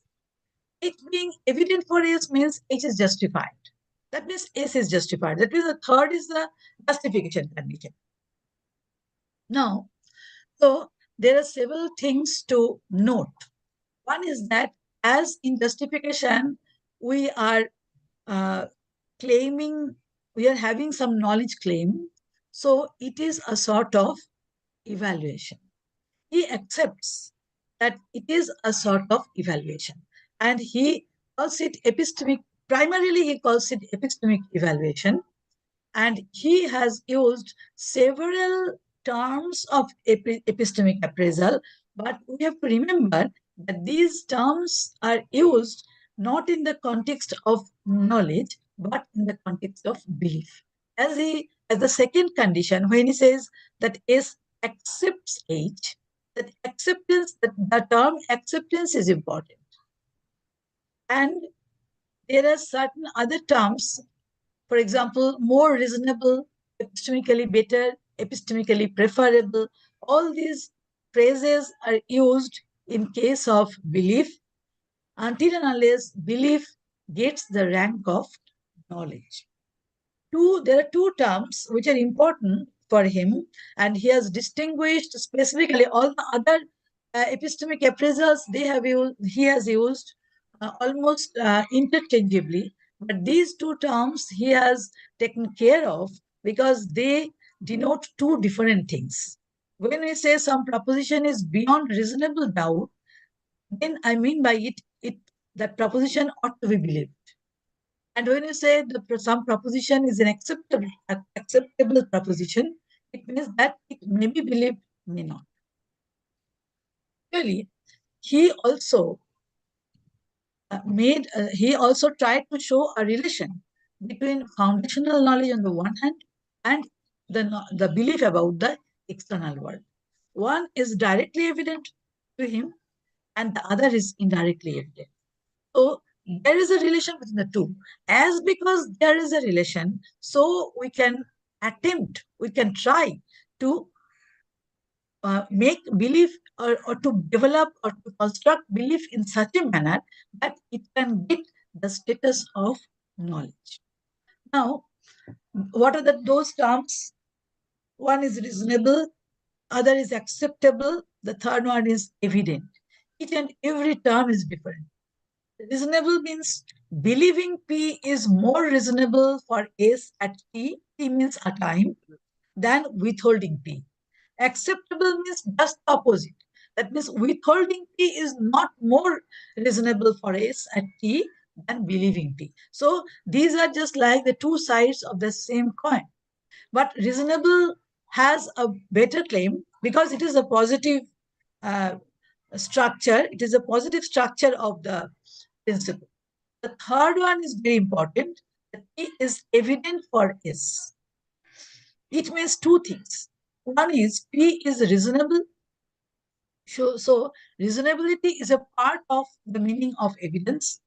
And secondly, there is no proposition Q such that it is more reasonable for S to believe Q at T than it is for S to believe P. It is a stronger one because I am avoiding. I should not use the term defeating because all the later thinkers, they have used the term defeat.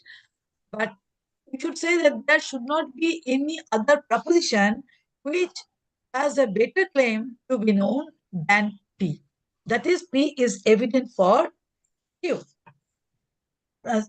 Evident than Q. Now, here I'll refer to two books. One is the Theory of Knowledge. The other is Perceiving a Philosophical Study. In Theory of Knowledge, he has given the definition for certain. That is also another term. P is certain for S. It means for every Q, believing P is more justified for S than withholding Q, and believing P is at least as justified for S as in believing Q. That is the meaning of certain. So what does certainty means? Certainty means there are two things. One is S knows that H is true. Secondly, there is no other statement such that is more worthy of S's belief than H. Now you find there is a term worthy. That is why I was saying that he calls it a type of evaluation. Worthy is a term of evaluation. So whenever he says that it is justification, he speaks of justification as a type of evaluation. And of course, he gives a hint that it is a kind of ethical evaluation. There is an element of ethical evaluation. I'll come to it later on. Now, what is an evident proposition? Evident proposition lies in between two things. One is absolutely certain. The other is the propositions that are beyond reasonable doubt. So there are different layers which belief attains in order to get the rank of knowledge. So there are different steps that our beliefs go through until and unless it reaches the level of knowledge. So in one way, we can say that it is a bit complicated than air, but in a sense, it is trying to dig. It is trying to unearth what is their line in between belief and knowledge. That is, I think it's a better understanding. The third one is Woosley. Woosley, from the very beginning, he makes a distinction between knowing and being sure. Suppose it is raining for half an hour, and then after half an hour, the raining has stopped. But at that moment, when I look at the road or at the streets, I find that some people, they're using umbrella and they are carrying the umbrella, they're walking in the rain with the umbrella. So at that moment, I may say, I know that it's raining. But somebody may make me aware that, look, it's actually not raining, but those people are using the umbrella just for fear that it may again start raining. So, but actually it's not raining. So whenever somebody is saying it, that look, it is not raining, before that I was very sure about it, that it's raining. But being sure and knowing, there is a difference. So he makes the subtle distinction between being sure and knowing. So he says that being sure may be there. Whenever I have knowledge, it's a fact that I must be sure about it. But only by being sure, I cannot know. So it is a necessary condition, but it is not a sufficient condition of knowing. He also develops three conditions. One is having evidence. In order to know, a man must have evidence. must be right about the evidence and be right about the relation of the evidence to the conclusion. So there is interrelation again between having a belief and having enough ground to vindicate that sort of belief.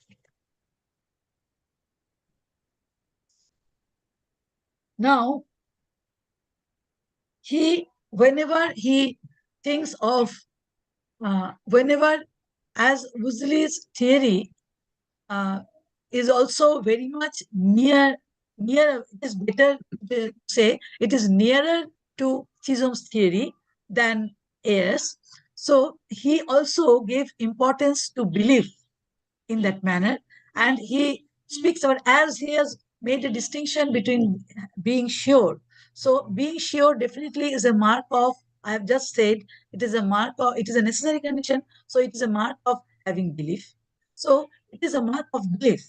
So being sure plus something, that is what we call knowledge. It's a specific situation, specific event of having belief, that is called knowledge. So in this way, he has made a table of 6 cases of belief. One is being sure and being right on evidence which is non-conclusive. So the first 4 conditions, you see, the situations rather, they are non-conclusive evidence, but one is being sure and being right, having the combination of surety and being right. So one is sure and being right, other is sure and being wrong. Third one, unsure and being right. Fourth one, unsure and being wrong. All these are cases where the evidence is non-conclusive.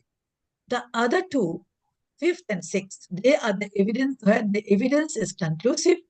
In the one case, there is the absence of the being of surety and being right. So as there is the 5th stage, the 5th level rather, it speaks about the importance of surety, being sure, feeling of being sure. Because the 5th step cannot be called knowledge because it has the absence of surety. And the 6th level is that where the evidence is conclusive and the person is being right and the person is being sure. So the last one, that is the case where it is called the piece of knowledge. So knowing in his article, Knowing and Not Knowing, he discusses the necessity of the feeling of being sure. Now, it is a condition, according to him, why he says that it is a necessary condition, because he says at this stage, he says that being sure is necessary for the knowledge claim. It is important for the knowledge claim, because when I claim it to be knowledge, there is a distinction between the knowledge claim and the knowledge claim being established, being true. So there is a distinction. What is the knowledge claim? The other is knowing. So we can say, sorry. Anyhow, first of all, I think it is clear now that on one hand, we have knowledge, that is knowledge claim being true, and on the other, we have being sure, which is simply the knowledge claim. So considering these 3 discussions, 3 views rather of Ayer, Chisholm and Woosley, we can speak about the classical definition, which consists of 3 items. One is the truth, belief, and justification. In many places, you will find the belief condition comes first. So the first condition is considered to be S believes that P. Second is called S is justified in believing that P. And the third one is considered as it is true that P. So in various ways we can write. After all, we can speak about the 3 conditions: condition of truth, condition of belief, and condition of justification. Now, one can very well expect that at this stage, we have to introduce the Gettier problem.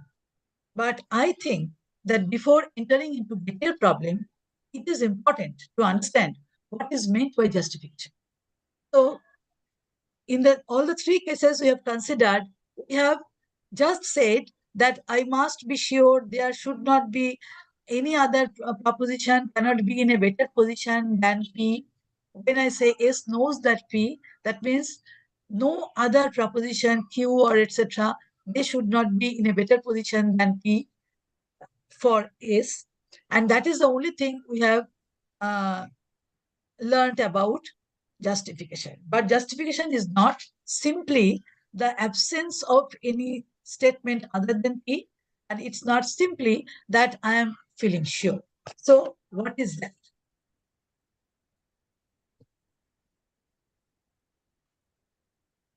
It is a fact that in justification, whenever we speak about justification, there is a connection between the fact, as in the at the very beginning, I said that there are three parties. So one is the person, the cognitive agent, then the known content, and then the fact. So the known content is a proposition, and the fact means so there is a relation. If P is true, then you see from the truth of P, we can develop the belief of P. If P is false, I cannot get the belief about P. So it is very much connected with the truth of the truth of the situation. So it is very important that justification is very closely connected with the element of truth. And I'll come later on after discussing Gettier problem, I'll come to the three conditions, the interrelations of the three conditions, where we have got, you can get an excellent discussion by Professor P.K. Sen, Pranab Kumar Sen. You will find that very beautifully has discussed between the interrelation of truth condition, belief condition, and justification condition, and the necessity of these conditions also. Anyhow, now we'll speak about justification first. Please excuse me for referring to Lawrence Bonsor. I have to refer because the role of justification is to be understood in the proper manner before entering into Gettier problem, because Gettier problem has hinted that issue, that where it is said that justification it can be wrong evidence. So the distinction between right evidence and wrong evidence, having right evidence and wrong evidence cannot be understood until and unless we understand the concept of adequate ground. So there is the externalist interpretation. Actually, justification has two things in it. One is the adequate ground. What is that? That means there must be something, and my belief should corroborate with that thing. That is the externalist interpretation. Internalist interpretation means that I should be aware of my belief being justified. So justification of a belief, that means justification of the belief of which I am aware. That means I have that belief, and that belief is to be connected with the fact. So that is the internalist interpretation.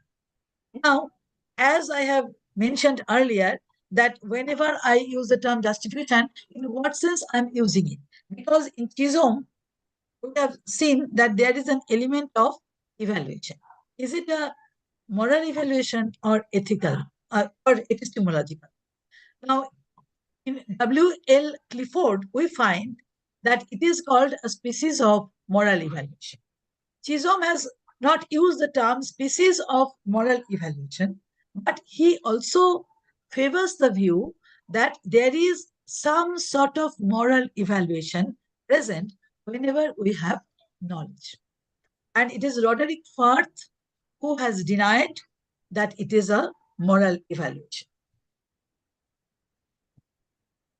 As I have said, again, please excuse me for using the term warrant, because the term warrant actually came later with Alvin Plantinga after Gettier problem.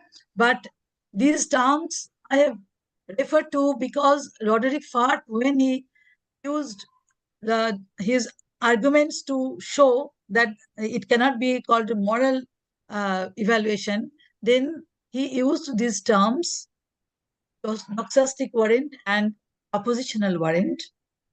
Doxastic warrant is that when we say that S has adequate evidence in favor of the object of his knowledge, and there is no defeater at his immediate disposal. This phrase is also important, at the immediate disposal. I am not responsible for everything that can follow from what I know. So these terms have been used at his immediate disposal.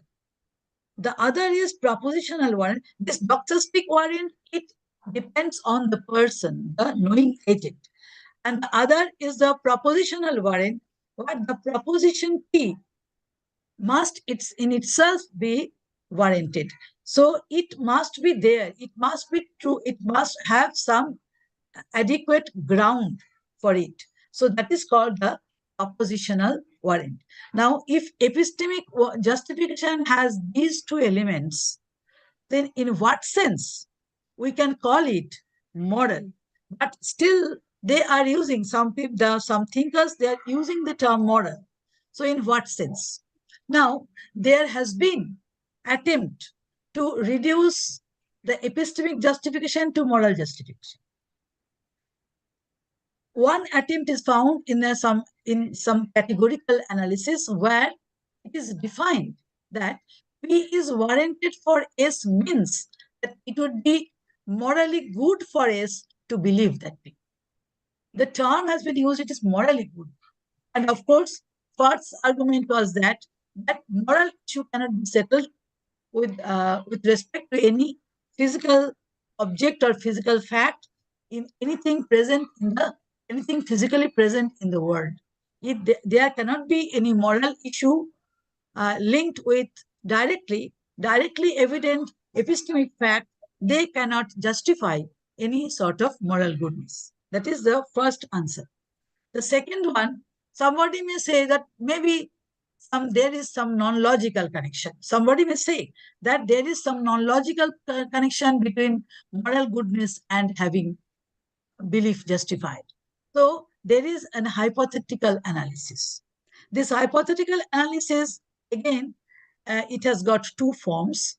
In one form, it is said that P is warranted for S means S ought to believe P if S's believing that P results in greater human happiness than S's failing to believe P.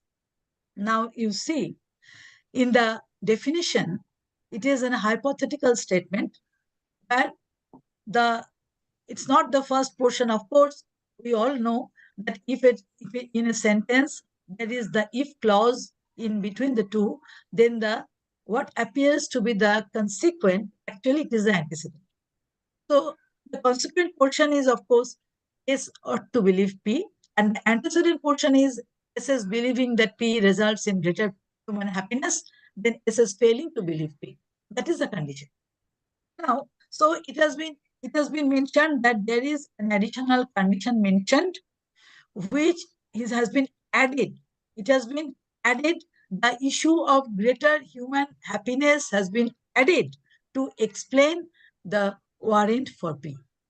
So as the additional condition has been mentioned, so definitely it has lesser claim to be considered a proper interpretation of P is warranted for S.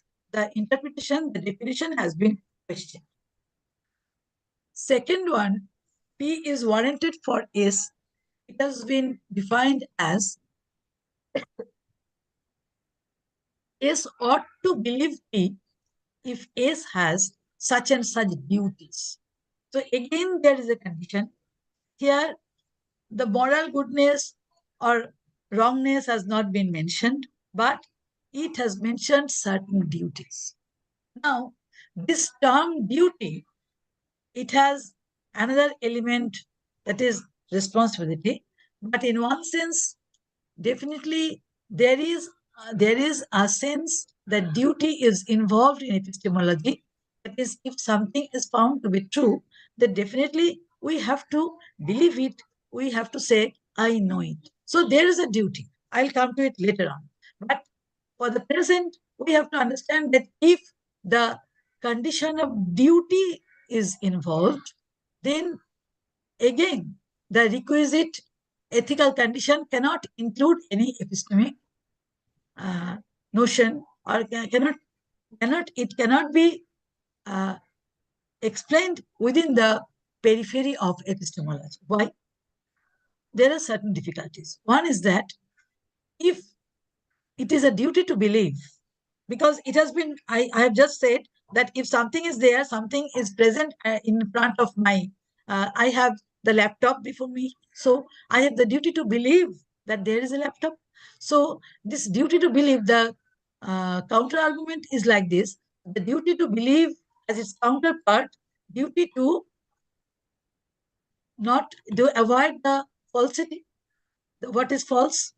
But do we, whenever I perform the duty to believe, do we do the other counterpart also? No, they cannot be executed at the same time. Secondly, duty to believe, true proposition, cannot be fulfilled by believing all warranted propositions. Why? Because true proposition and warranted propositions, they are not the same. They are not identical. There are some propositions which may not be, I may not find it to be warranted, but it is true. It is true there. So true propositions may be warranted for me, for the particular agent, because in knowledge situation, you cannot define knowledge in general.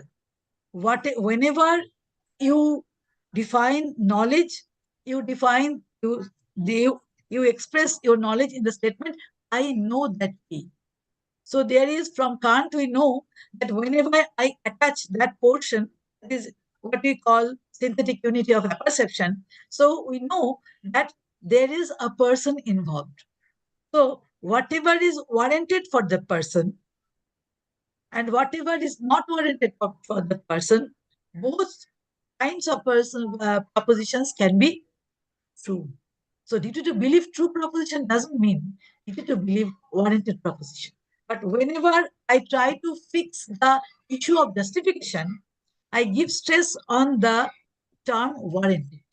Whenever I give importance to that term, so there is a distinction between warranted proposition and true proposition. I cannot say that it is a belief.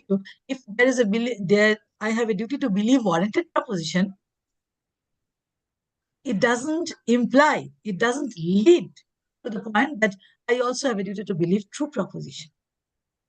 So there are two important observations which are also said, that reason sometimes restricts us to believe some true proposition, and there are some other false propositions which reason provokes us to believe. Now you can ask the question, what kind of reason? Definitely it needs a separate lecture to understand why it is said reason restricts us to believe. But it is a fact that there are some true propositions which reason restricts us. The fourth objection is the most important, because it is concerned with the criteria of rational being. If I try to explain warrant by rationality of human being, then it is also a fact that when I define a rational being, I also define in the manner that a rational being is that person who has the belief in warranted proposition. So rationality and warranted, if warranted is to be understood in terms of rationality, reason, then of course rationality of a being is also defined in terms of warranted proposition, believing warranted proposition. So there is a sort of circularity. So that type of hypothetical analysis to reduce epistemic notions to the ethical notions, one by simply speaking of the human happiness, the other speaking of the duty, nothing can help us to understand the theory. Now, there is a third attempt as I was saying, that duty is a type of responsibility, and responsibility is an important role. I say that if there is something lying before me, I have a responsibility to believe it. I have a duty to believe it. So the term duty, I cannot avoid the term duty. I cannot ignore the term duty. I cannot ignore the element of responsibility from the field of epistemology. Now, the question is this responsibility a moral concept? Because we, of course, we think that responsibility, we normally consider it to be a moral concept. Now, the answer to this question, that whether responsibility is a moral concept or not, this answer depends on two other questions. What are they? One is believing a voluntary act? And secondly, are we always conscious of our believing? These are the two questions which we have to answer before giving the answer whether responsibility is a moral concept. Now, the first question is believing a voluntary act. We get two answers. From Descartes, we get an affirmative answer. Yes, believing is a voluntary action. And Hume, of course, says that there is no question of deciding to believe. Many things cannot be believed that will, and there are many other things that is impossible not to believe. So it's not my choice. So actually, it sounds better. It sounds better that always it's not we who decide what I'll believe. Sometimes believe there is no question that I just apply my own will force and I have a belief. Sometimes I have to believe something. So Hume appears to be giving a better answer. So the final answer should be no. Now, answer to the second question, are we always conscious about our belief? Again, the answer is no. Why? Because sometimes it is because, you see, when I have a belief, I must have some responsibility. As I say, that to believe is to believe something true. So belief has a truth claim. So the moment I say that, yes, I'm conscious about my belief, then I have the responsibility to claim what is true. So, but whenever we believe something, we say, I believe something, of course, we are not using the truth claim in the same manner as when we say, I know. So there is a gray area in belief. So it's not, so we have to say that it's not always possible that I am fully responsible for my conscious or my unconscious belief. That is why whenever somebody says, look, it's not raining, then I withdraw and say, I thought I knew it. I believed that it was raining. So I accept that it was not actually consciously what I think I believe. It's not what I actually believe. So there is a distinction. I am not always very much aware of my conscious and my unconscious belief. So, but I have to take responsibility of both the cases. So how can I come back? Only when I say that I am not in believing, I am not a voluntary agent. I have to take responsibility, of course. But it's not that I always consciously believe something. I have to admit it. Because there are some cases where somebody will show me that what you believe is not the fact. So as whenever I say I believe something, I have a truth claim. And as there is a chance that that truth claim cannot be vindicated, so I have to come back.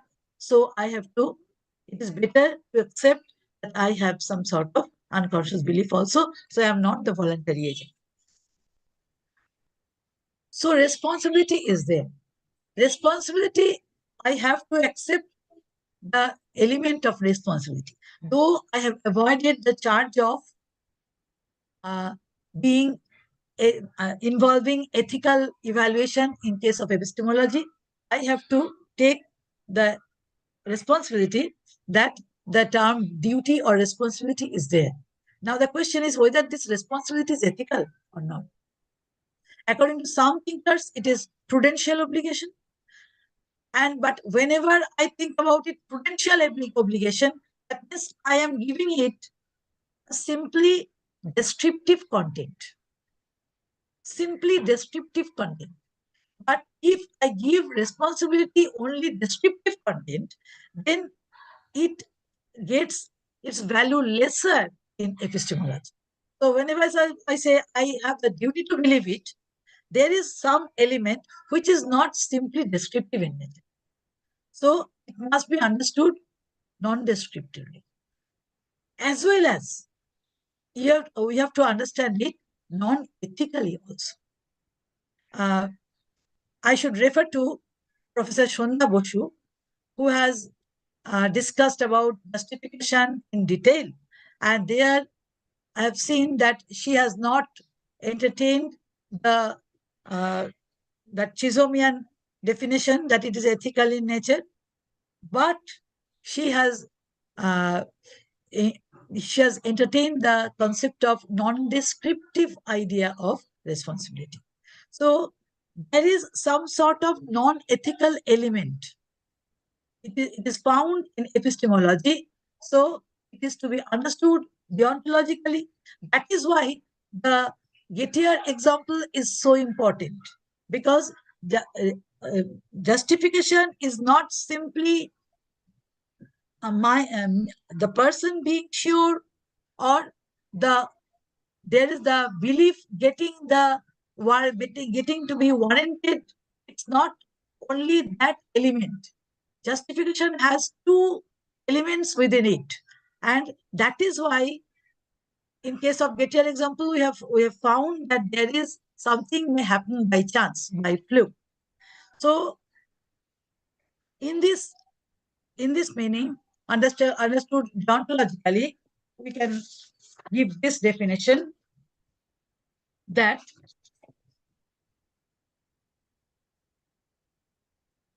S is justified in believing P when the person cannot be blamed for believing that P.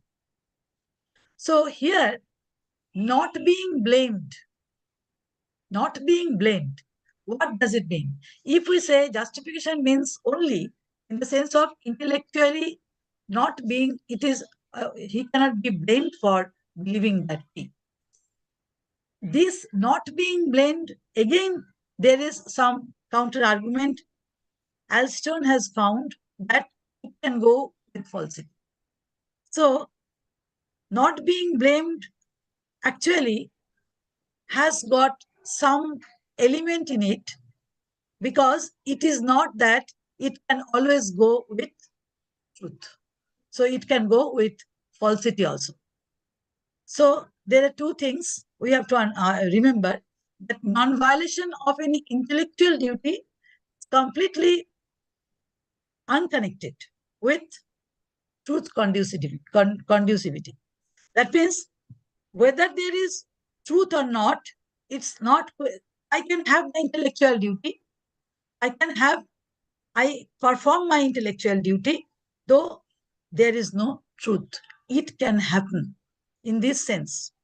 And belief found as on the right track to attain truth has no connection with carrying out of one's intellectual duty. So in this sense, we can save epistemology from any sort of moral or ethical overtone, and we can come back to our original definition. Now, I am not going into details into the subjectivist and objectivist dimension of justification, and you all know that many thinkers, they think about justification as moral. We can mention virtue epistemology, as you have just said, heard Professor Srijit, and I have just referred that Shandhadi also. The point is, the term what be. Let me go back to the term what be used by Chisholm, that it's what be of. So if we use the term what be of, what is it? Is it a term of moral valuation? Actually, normally we use the term worthy in the sense of moral valuation. But think about the example. If I say, today it's not raining, it's worthy for a picnic. Now, this worthy for a picnic, actually, I want to say that it's a good day, because if it's raining, then picnic outside will be a mess. So it's better day. But of course, we use the term worthy. So the term worthy, as Chisholm has mentioned, it does mean that worthy means always it means some ethical or some moral, some element. It doesn't contain any moral element in that sense. So it's time to come back to Gettier counterexample. As you all know, in Gettier's example, we get two examples. One is Smith, Jones, and their job, and having 10 coins in their pocket. And the other example is there that Jones owns a Ford and Brown is in Barcelona. So I'm not refer to those examples. I'll refer to Keith Lehrer's example, as because we find in Keith Lehrer the fourth condition also. It's better we can connect both the things. Now, there are three things: Mr. Havitt, Mr. Nogot, and the Ferrari. Now, suppose the case is that the teacher has many students in a classroom, Mr. Havitt and Mr. Nogot, and on the basis of the information that the teacher got from Mr. Nogot that he owns a Ferrari, the teacher said that one of the students of my class owns a Ferrari. But what actually is the case that Mr. Nogot gave her false information. But at the same time, Mr. Havitt, another student, he is actually owning a Ferrari. So when the teacher says her evidence is Mr. Nogot, but she is not mentioning the evidence, but her statement that one of my students in my class owns a Ferrari, this example is becoming an example of a true proposition. So it is a possibility of there is a possibility of a person being justified in believing a proposition which is in reality false.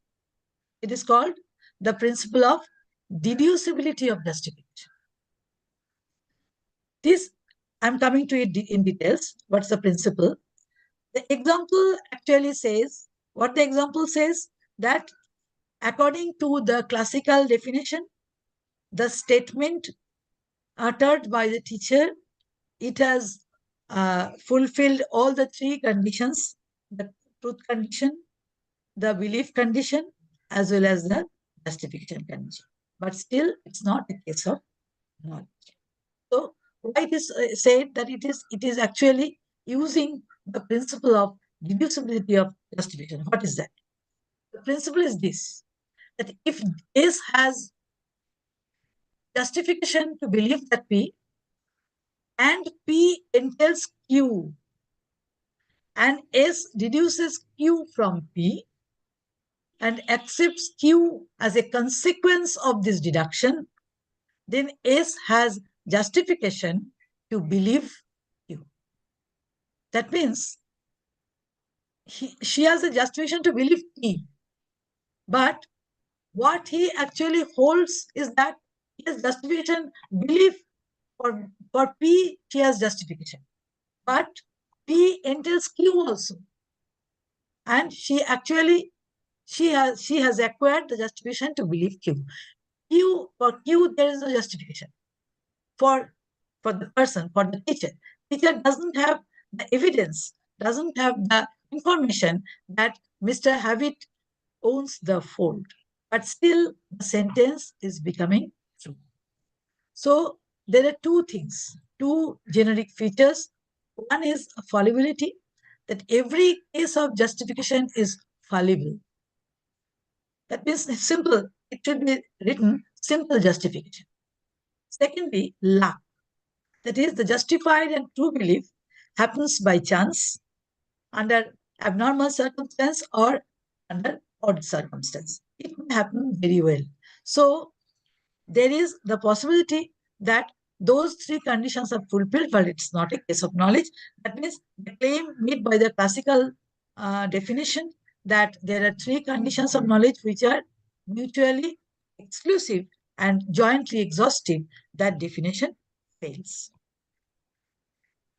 From this counterexample, we are getting two things. One is that it is possible that there can be a belief whose there and this there, that belief actually is not vindicated. So, apparent justifiable truth, what is that? It is the apparent justifiable truth which is gaining the upper hand. And secondly, a reasonable amount of justification may not be genuine. That is what I am saying, that justification is fallible. That means what I consider to be justification. That is why I mentioned so many things, that in justification there are different elements and all that. That is there. But before Gettier, nobody thought so deeply about justification. That justification cannot be genuine. It is becoming clear because of the interpretation we get later on. So, what is the result? We get the fourth condition of knowledge. That if S knows that P, then S is completely justified in accepting P in some way that does not depend on any false statement. Now, who will ensure it that there is no false statement? That is the important thing. So, the fourth condition, along with the other three, that they claim, it is claimed actually that this is giving the full picture of justification, knowledge. Now, I come to Keith Lehrer. Keith Lehrer also, he was aware of, as like air, Keith Lehrer also aware of the use of knowledge as my potentiality, as my acquaintance, as my information, but still he tries to explain the propositional knowledge in this manner, that P is true, S accepts that P, and there is a tie between 1 and 2 by saying that when one can accept P, only when there are only true propositions on which that is supplying the ground. Only true propositions are making the ground on which the person is accepting P. So this is the way he explains the fourth condition. Now, as I've said, the term acceptance, this term we found in Chisholm also. Chisholm also interpreted or used different terms of epistemic appraisal, where he referred to several other elements which we find. What are they? I should refer that in his book, Theory of Knowledge, and in his book, Knowledge. You see, in his book, Theory of Knowledge, he speaks about undefeated justification. And in his book, Knowledge, he speaks of conviction, and later on, he changes the word into the term, he changes the word belief by the term acceptance. Why? Because acceptance, he calls it the true requisite of knowledge. Why? Because acceptance is something which has a connection with the correspondence to fact, and acceptance have a goal to reach. This acceptance is a term. Belief cannot be explained in that manner. The term belief cannot be explained in that manner because, you see, belief also has truth claim. But whenever I find something, the fact is something other, I can come back and say that no, I thought I knew it, I believed it. But acceptance means, accepting means it has a strong quest for truth. And it is only possible when it corresponds to fact. So, if there is something for me to know, then the justification should be such that which cannot be defeated, which cannot be denied, which cannot be ignored by any sort of evidence. That is where the evidence portion has been highlighted. But you see that here the term acceptance means who will accept it? The person. So still now, Lehrer tries to supply the fourth condition in a manner where he speaks of the responsibility of the knower in a higher manner. That means the knower should not accept any and everything. Only when he or she accepts it, then he will say, I know. When she will accept it, when there is nothing to defeat, the evidence that he has got. That is the strength of the term acceptance. So he says that the third sentence, you see, S is completely justified in believing. This sentence is important. Completely justified means when he has no counter evidence. And why he has no counter evidence? The fourth point, he says, as because there is no such false statement that can give enough strength to that counter evidence. So in the third sentence, the justification element is there, and in the fourth, there is a connection between the two. So that is the strongest point. Now, I would like to refer to Peter D. Klein also. By the reason I'm referring to Peter D. Klein, I'm coming to it later. He also refers to Meno, Plato's book, and he speaks about Socrates' definition of knowledge is not true belief, true opinion. Why? Because true opinion arises out of chance. That is the same reason. Same reason is he refers to it. That it is also, of course, Socrates' argument is also like Gettier counter example. He says that knowledge is not true opinion because true opinion also arises because of by chance. So what he says that S knows that P at T1 means a time, particular time, if and only if is a sign of definition, because you know that it is a biconditional, that from the left hand side you can go to the right hand side, from the right hand side you can go to the left hand side.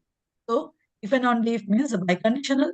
So S knows that P at T1, at time T1, if and only if P is true, S believes that P is evident to S at T1, and there is no true proposition such that if it became evident to the person, then P no longer remains evident to S. So there is no such other proposition, that means P better than P, there is no other proposition. That is why S knows that P. So here we block the way of any false proposition, any counter evidence, and so that is what we try to attain when we call we know something. Now, there are other various attempts apart from Gettier. There are various other attempts: the eliminate lack proposal, no false evidence proposal, indefeasibility theory of justification. Actually, the last theory is given by Goldman, and there are also other thinkers, Marshall Swain, Peter Junger, D.M. Armstrong. They also tried to give the counter example, but as my talk is limited to this Gettier counter example and its the full significance, so I am limiting by my lecture to that only. Now, I come to that point why it is that I have come to Peter D. Klein. So, what the fourth condition, it has been extended. What was the third condition? Condition of justification. Now, in the fourth condition also, justification is retained. What is it? It speaks only about the non-existence of any defeater. Non-existence of any defeater. Now, we have to understand what is defeater, what is called undefeated justification. We have to understand, because in we find in Robert Oddie that knowledge is the right kind of justified truth. So here also, the right kind of justification, the term has been already used by Peter de Klein. So what is this right kind? It is defined as epistemically undefeated justification. Epistemically undefeated. This phrase speaks about, or it brings the issue, the distinction between epistemic defeat and justificatory defeat. Justificatory defeat and epistemic defeat. What is that? Here, what happens is there should not be any epistemically defeat. There should not be any epistemically defeat. So, what is justification? Justificatory defeat. Suppose a particular witness who was very trustworthy, now he lies. I don't know. So I depend on that witness. Now it is called justificatory defeat. What is epistemic defeat? Suppose I enter somebody's house and I found a full size, I found the person standing on the staircase. Now, actually, I am not aware of the collection of paintings of that house. Suppose that painting is a live painting of that person, and I think that I am looking at the person. That it's not the real person, it is a painting only. Here, if I say, I find the person wearing such and such colored dress, that is the epistemic defeat. So, when I say that there should not be any epistemic defeat, I mean by it this kind of defeat. That means there should be enough, there should not be that kind of fact which makes my statement false. There should not be any counter evidence. So this justification is ensured by absence of epistemic defeat. So here justification is defined in a way which Keith Lehrer didn't do. So I mean to say that Keith Lehrer has given importance to justification and its supporting evidence in a simple manner, but Peter de Klein, he tried to make the justificatory condition stronger. He defined justification in a stronger manner. That is important.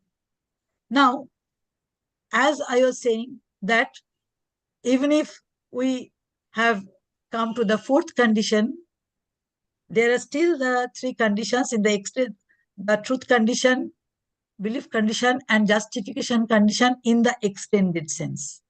Now the question is, are these conditions in the new definition, they are individually necessary?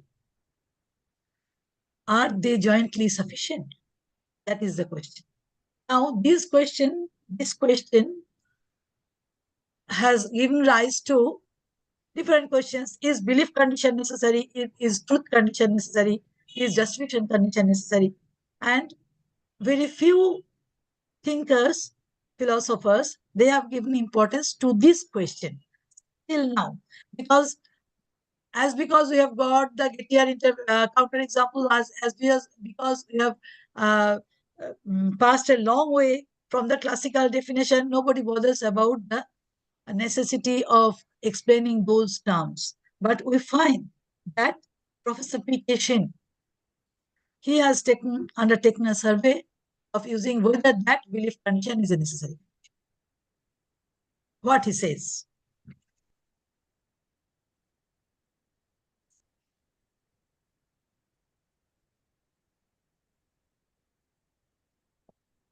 His explanation is like this, that belief is, if we call belief a condition of knowledge, then knowledge becomes a species of belief.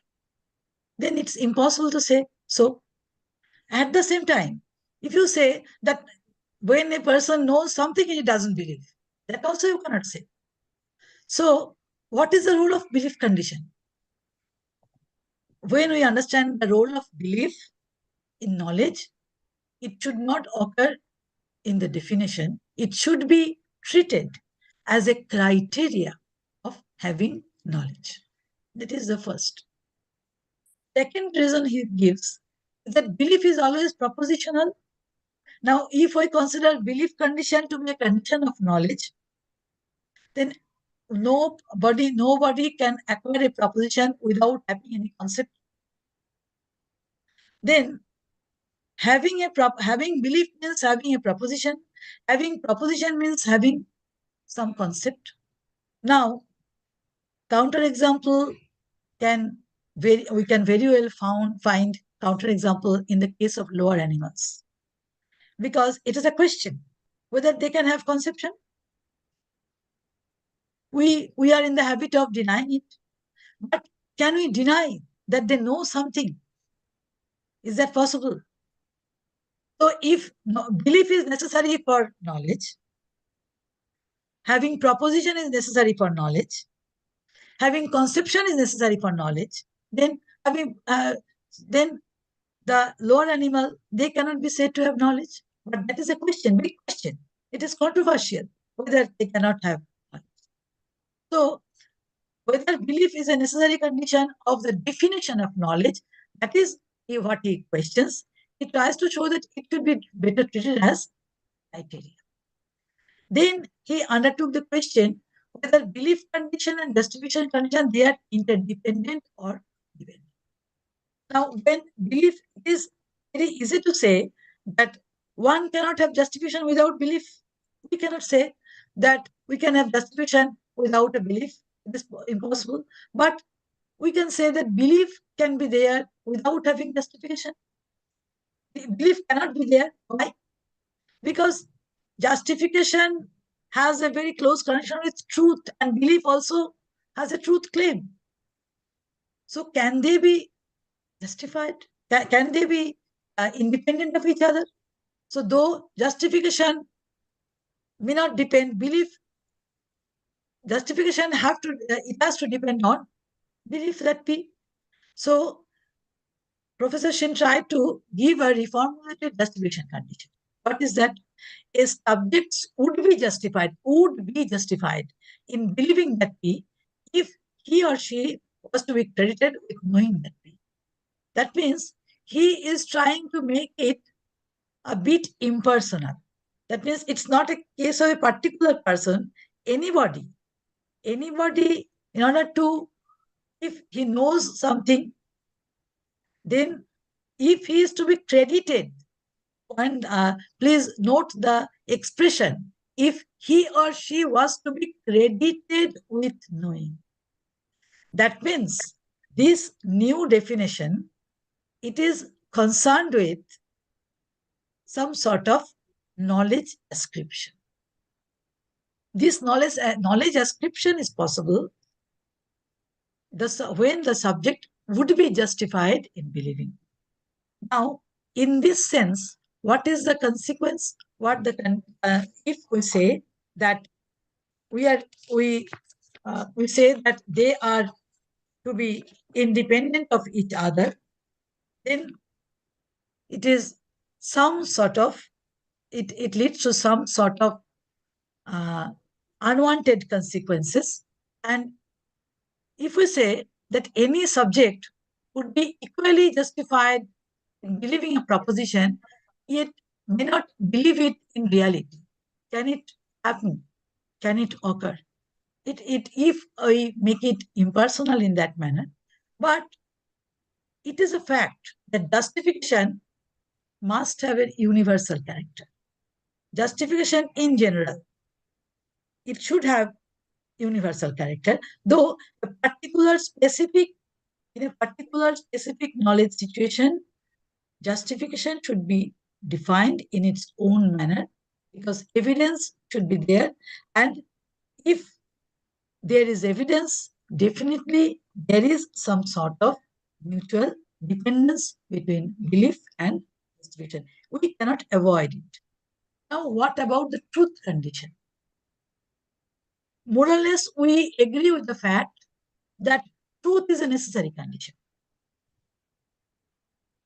But what Professor Shen says, that truth condition is something which is not to be satisfied by the person.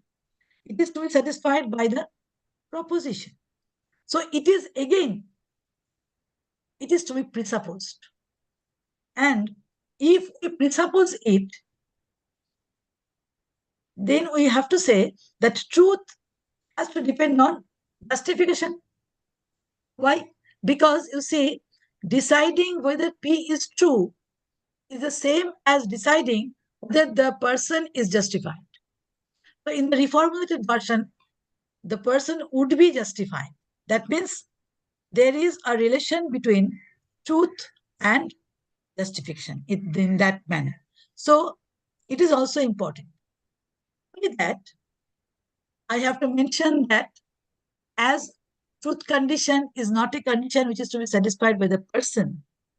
So Professor Shen has said that it is not the necessary condition of the, as because the reason is very strong.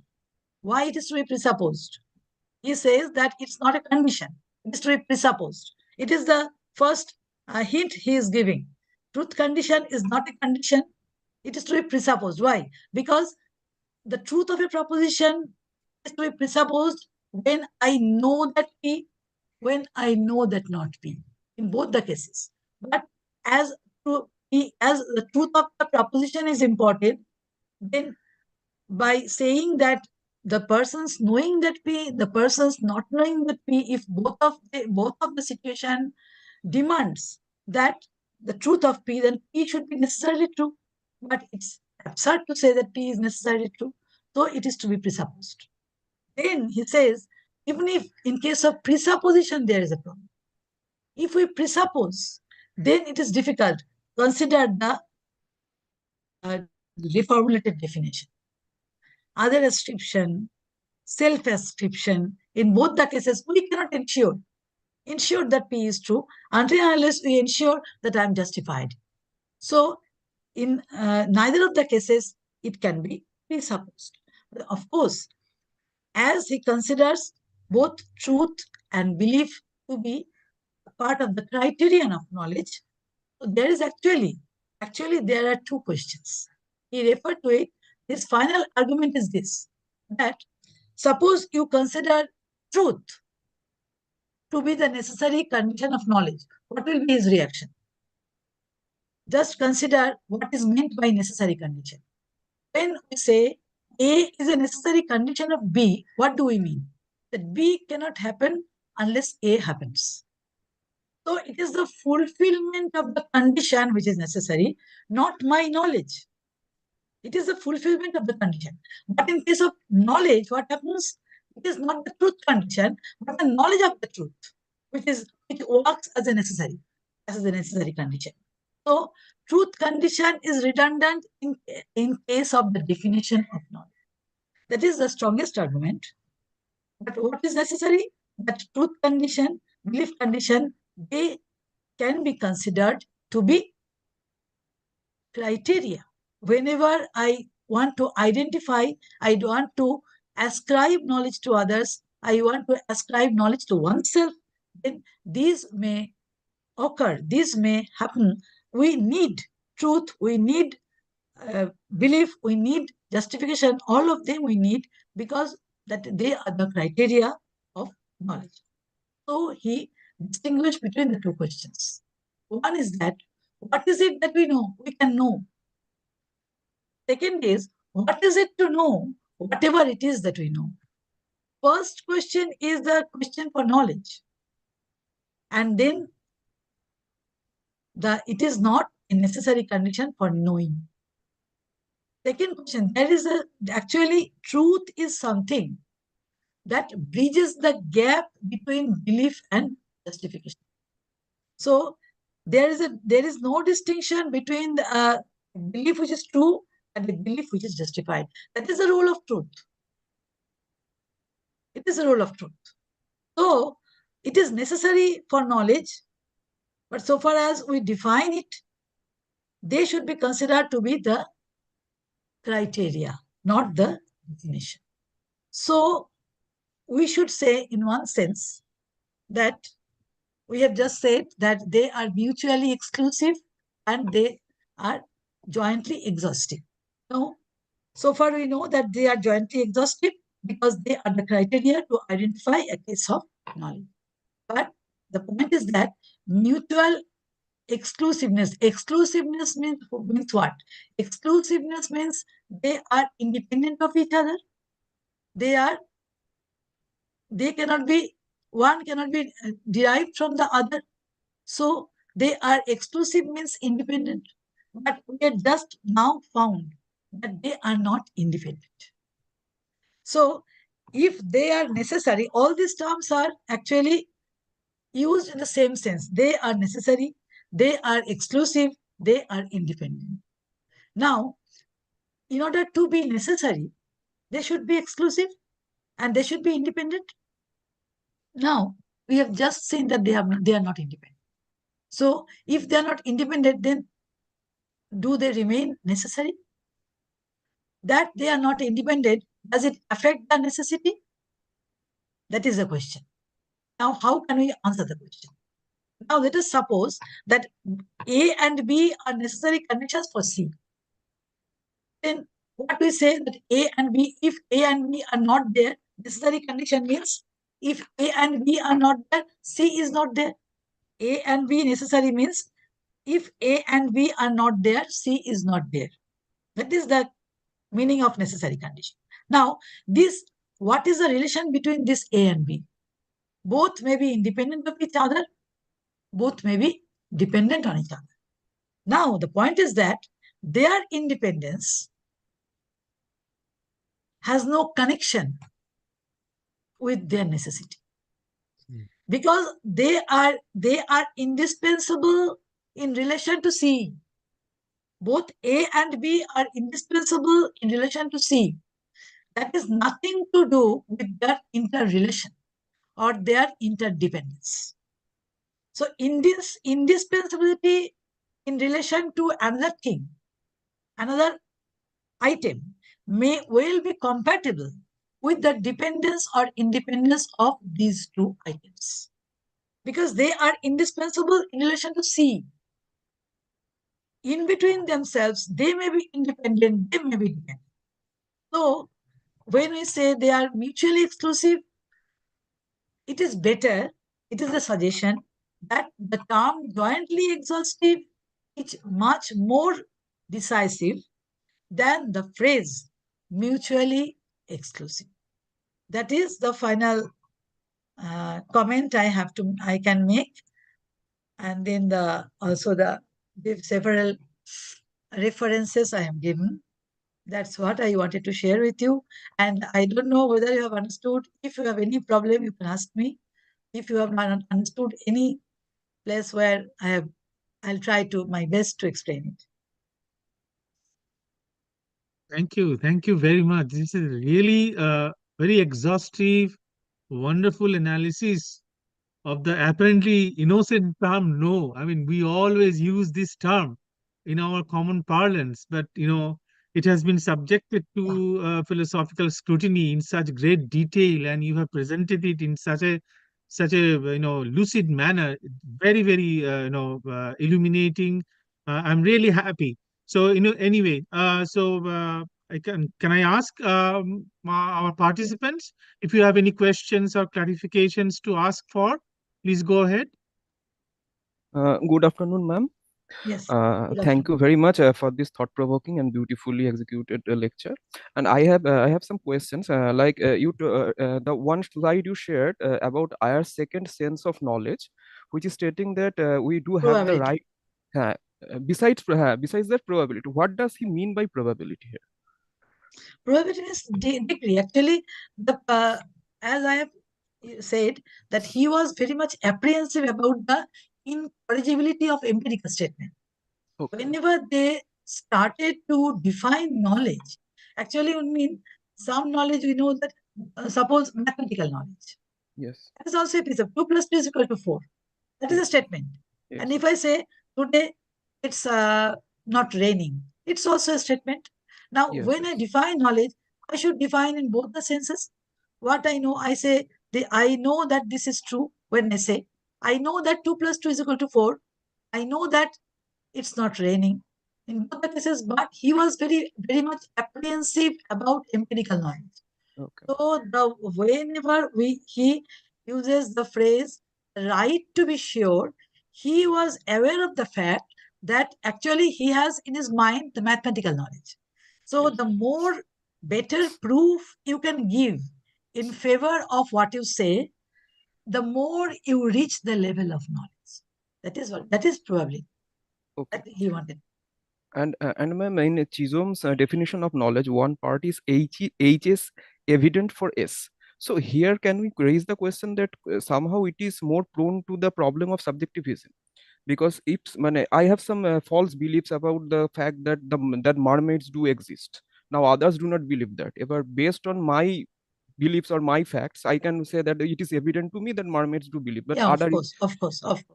so can we Of course, raise that? because you say the person, some people believe and some people say, I know that walking under a ladder Yes. will bring misfortune. Yes. Somebody says. So we call it superstition. But there are persons who strongly believe it and who throughout their life, they never go under the ladder because Yes. they understand that going under a ladder will bring misfortune. So if you believe that mermaids are there, so no, actually, when Chisholm uses the term evident, he uses the term in between. I have said two terms. One is beyond reasonable doubt, the lower side, the upper side, you find absolutely certain. Yes. Yes. He defined the term certain also. He has actually, Chisholm has actually introduced various epistemological terms, various terms. And he took the trouble to define all the terms, what they mean. There is a subtle distinction between different uses of language, but there is some overtone of uh, degree also. I think there is some sort of degree, some sort of degree of knowledge. Some is of lesser degree, some is a greater degree. So evident lies in between those two uh, epistemic terms, absolutely certain and beyond reasonable doubt. Okay, and madam, in one of the slides, you told that duty to believe truth and duty to shun error, Yeah. they do not function together. So, ma'am, doesn't it make sense? Like when I am talking about duty to believe truth, this particular proposition is actually giving me the implication that we having the duty to shun error. I mean, if we are choosing truth Yes. consciously, that means that we are negating the negation of it. That is error, and we are here shunning error whenever we are consciously choosing to believe truth. No, actually, when the objection is made, it is trying to show that it's not actually moral concept. When we speak about epistemology, it's not a moral concept. That is, they wanted to show. So they tried to show that when you use duty, it is a duty to believe. That means duty to believe something means duty to not to believe its opposite. Yes, yes. Just it's not but both of them can be carried together. Okay, That's okay. because the concept of duty is like it. If something is your duty, then at the same time it's also your duty not to do the opposite thing. Okay, okay. That they have just said in order to show that in case of in the field of morality, ethics, whenever we use the term duty, that means they try to reduce the epistemic term to the ethical term. So what the epistemologists, they try to avoid it. So they try to avoid the term duty. So they say that your duty is something which has its counterpart. You have to carry both the things together. But when I have the duty to believe something, I don't have that counterpart to do. But duty, in the true sense of the term, duty to do something has its counterpart, not to do its opposite. But even if you say that in epistemology you have a duty to believe, why? Because if something, suppose I have a pencil before me, then I say that I have the duty to believe that there is a blue pencil before me. So Yeah. that is the duty. So that use the term I can make. The responsibility, some sort of responsibility must be there, but it should not be ethical. It Okay. should be non-ethical, non-moral. That is the spirit. But responsibility, definitely. Whenever I say that I know something, I definitely take a responsibility. But that's not like moral duty Yes. that they wanted to count. Ma'am, in one of the slides, when you were criticizing reason for Mhm. justifying our beliefs, you told that reason provokes us to believe some false proposition sometimes. How that is possible? If my rationality is pure and justified, how can reason provoke us to do such things? Yeah, actually, sometimes when the scientists they try to, the scientists always when they do an experiment they use hypothesis, right? Yes. So whenever they use a hypothesis, they apply their reason. Yes. Yes. But somehow, suppose they are trying to find out some movement of some celestial bodies, then Yes. they apply the hypothesis, and sometimes they say that my reason tells me that go this way because I have such and such theory, already established theory. So those established theory, my reason has it is at par with the established theories, and my reason, according to those established theories, tell me to say such and such things. But Okay. actually, it's not so. Okay. It happens. Okay. It happens. Whenever that is one example. There are many other examples. Okay. Thank you. Thank you very much. Madam. Thank you very much. Do we have any other questions or comments or clarification to ask? Hello, ma'am. Yes. Yes, please go ahead. A very small question. What do you mean by saying unconscious belief? I mean, how can I believe something without any conscious state? Some sort of consciousness is there, isn't it? Actually, you see, in the field of knowledge, belief has a very important role to play, because from the morning to the till we go to bed, we say, I know, but actually many things are there which we actually believe. And sometimes we do something, whatever I believe, but it's not, and it provokes action. Belief provokes action.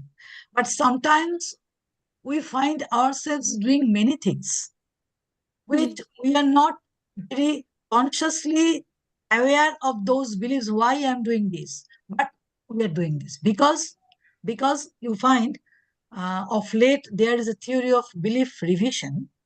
Each and every moment in the whole in our area of belief, new beliefs are entering, numerous beliefs are leaving us.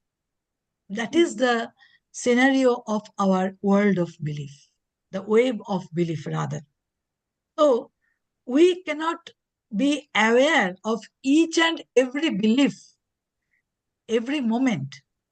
If somebody asks you why you are doing it, then you will try to find out why you have done it. Then you will find that something which you are doing, actually you are not thought about, you didn't think about something which you have already done. It happens so often in our life. It is a fact. And numerous beliefs are being added to our source of belief, and numerous beliefs are leaving us. We are aware of a small amount of belief. We are unaware of the huge amount of belief. Hmm. Whenever somebody will ask you that any question, then you will understand that, well, I entertained that idea. I didn't know. You, Yes, of course, will yes. say. Hmm. Yes, ma'am. Thank you so much. Right. Well, I guess it has been a long lecture and discussion. Professor Sanyal must be tired by now. So once again, on behalf of Bhaktivedanta Research Center, I convey my sincere thanks to Professor Sanyal for such a very, very wonderful, lucid, detailed presentation of one of the main issues of contemporary epistemology. So thank you very much, Manidipati. And Thank thank you all the participants. We had a long day. All throughout since morning, we have been discussing epistemology, the different issues, different debates, different concepts, different theories. So I'm sure that we have, got enough food for thought from today's lecture sessions. So tomorrow again, please join us at 11 o'clock. Tomorrow we will have lots of interesting discussions on metaphysics, on Western metaphysics, on different problems of Western metaphysics. So see you tomorrow. Thank you very much again. Thank you all. Thank you, Nimalo, for giving me the chance. And thank you all the participants, dear participants.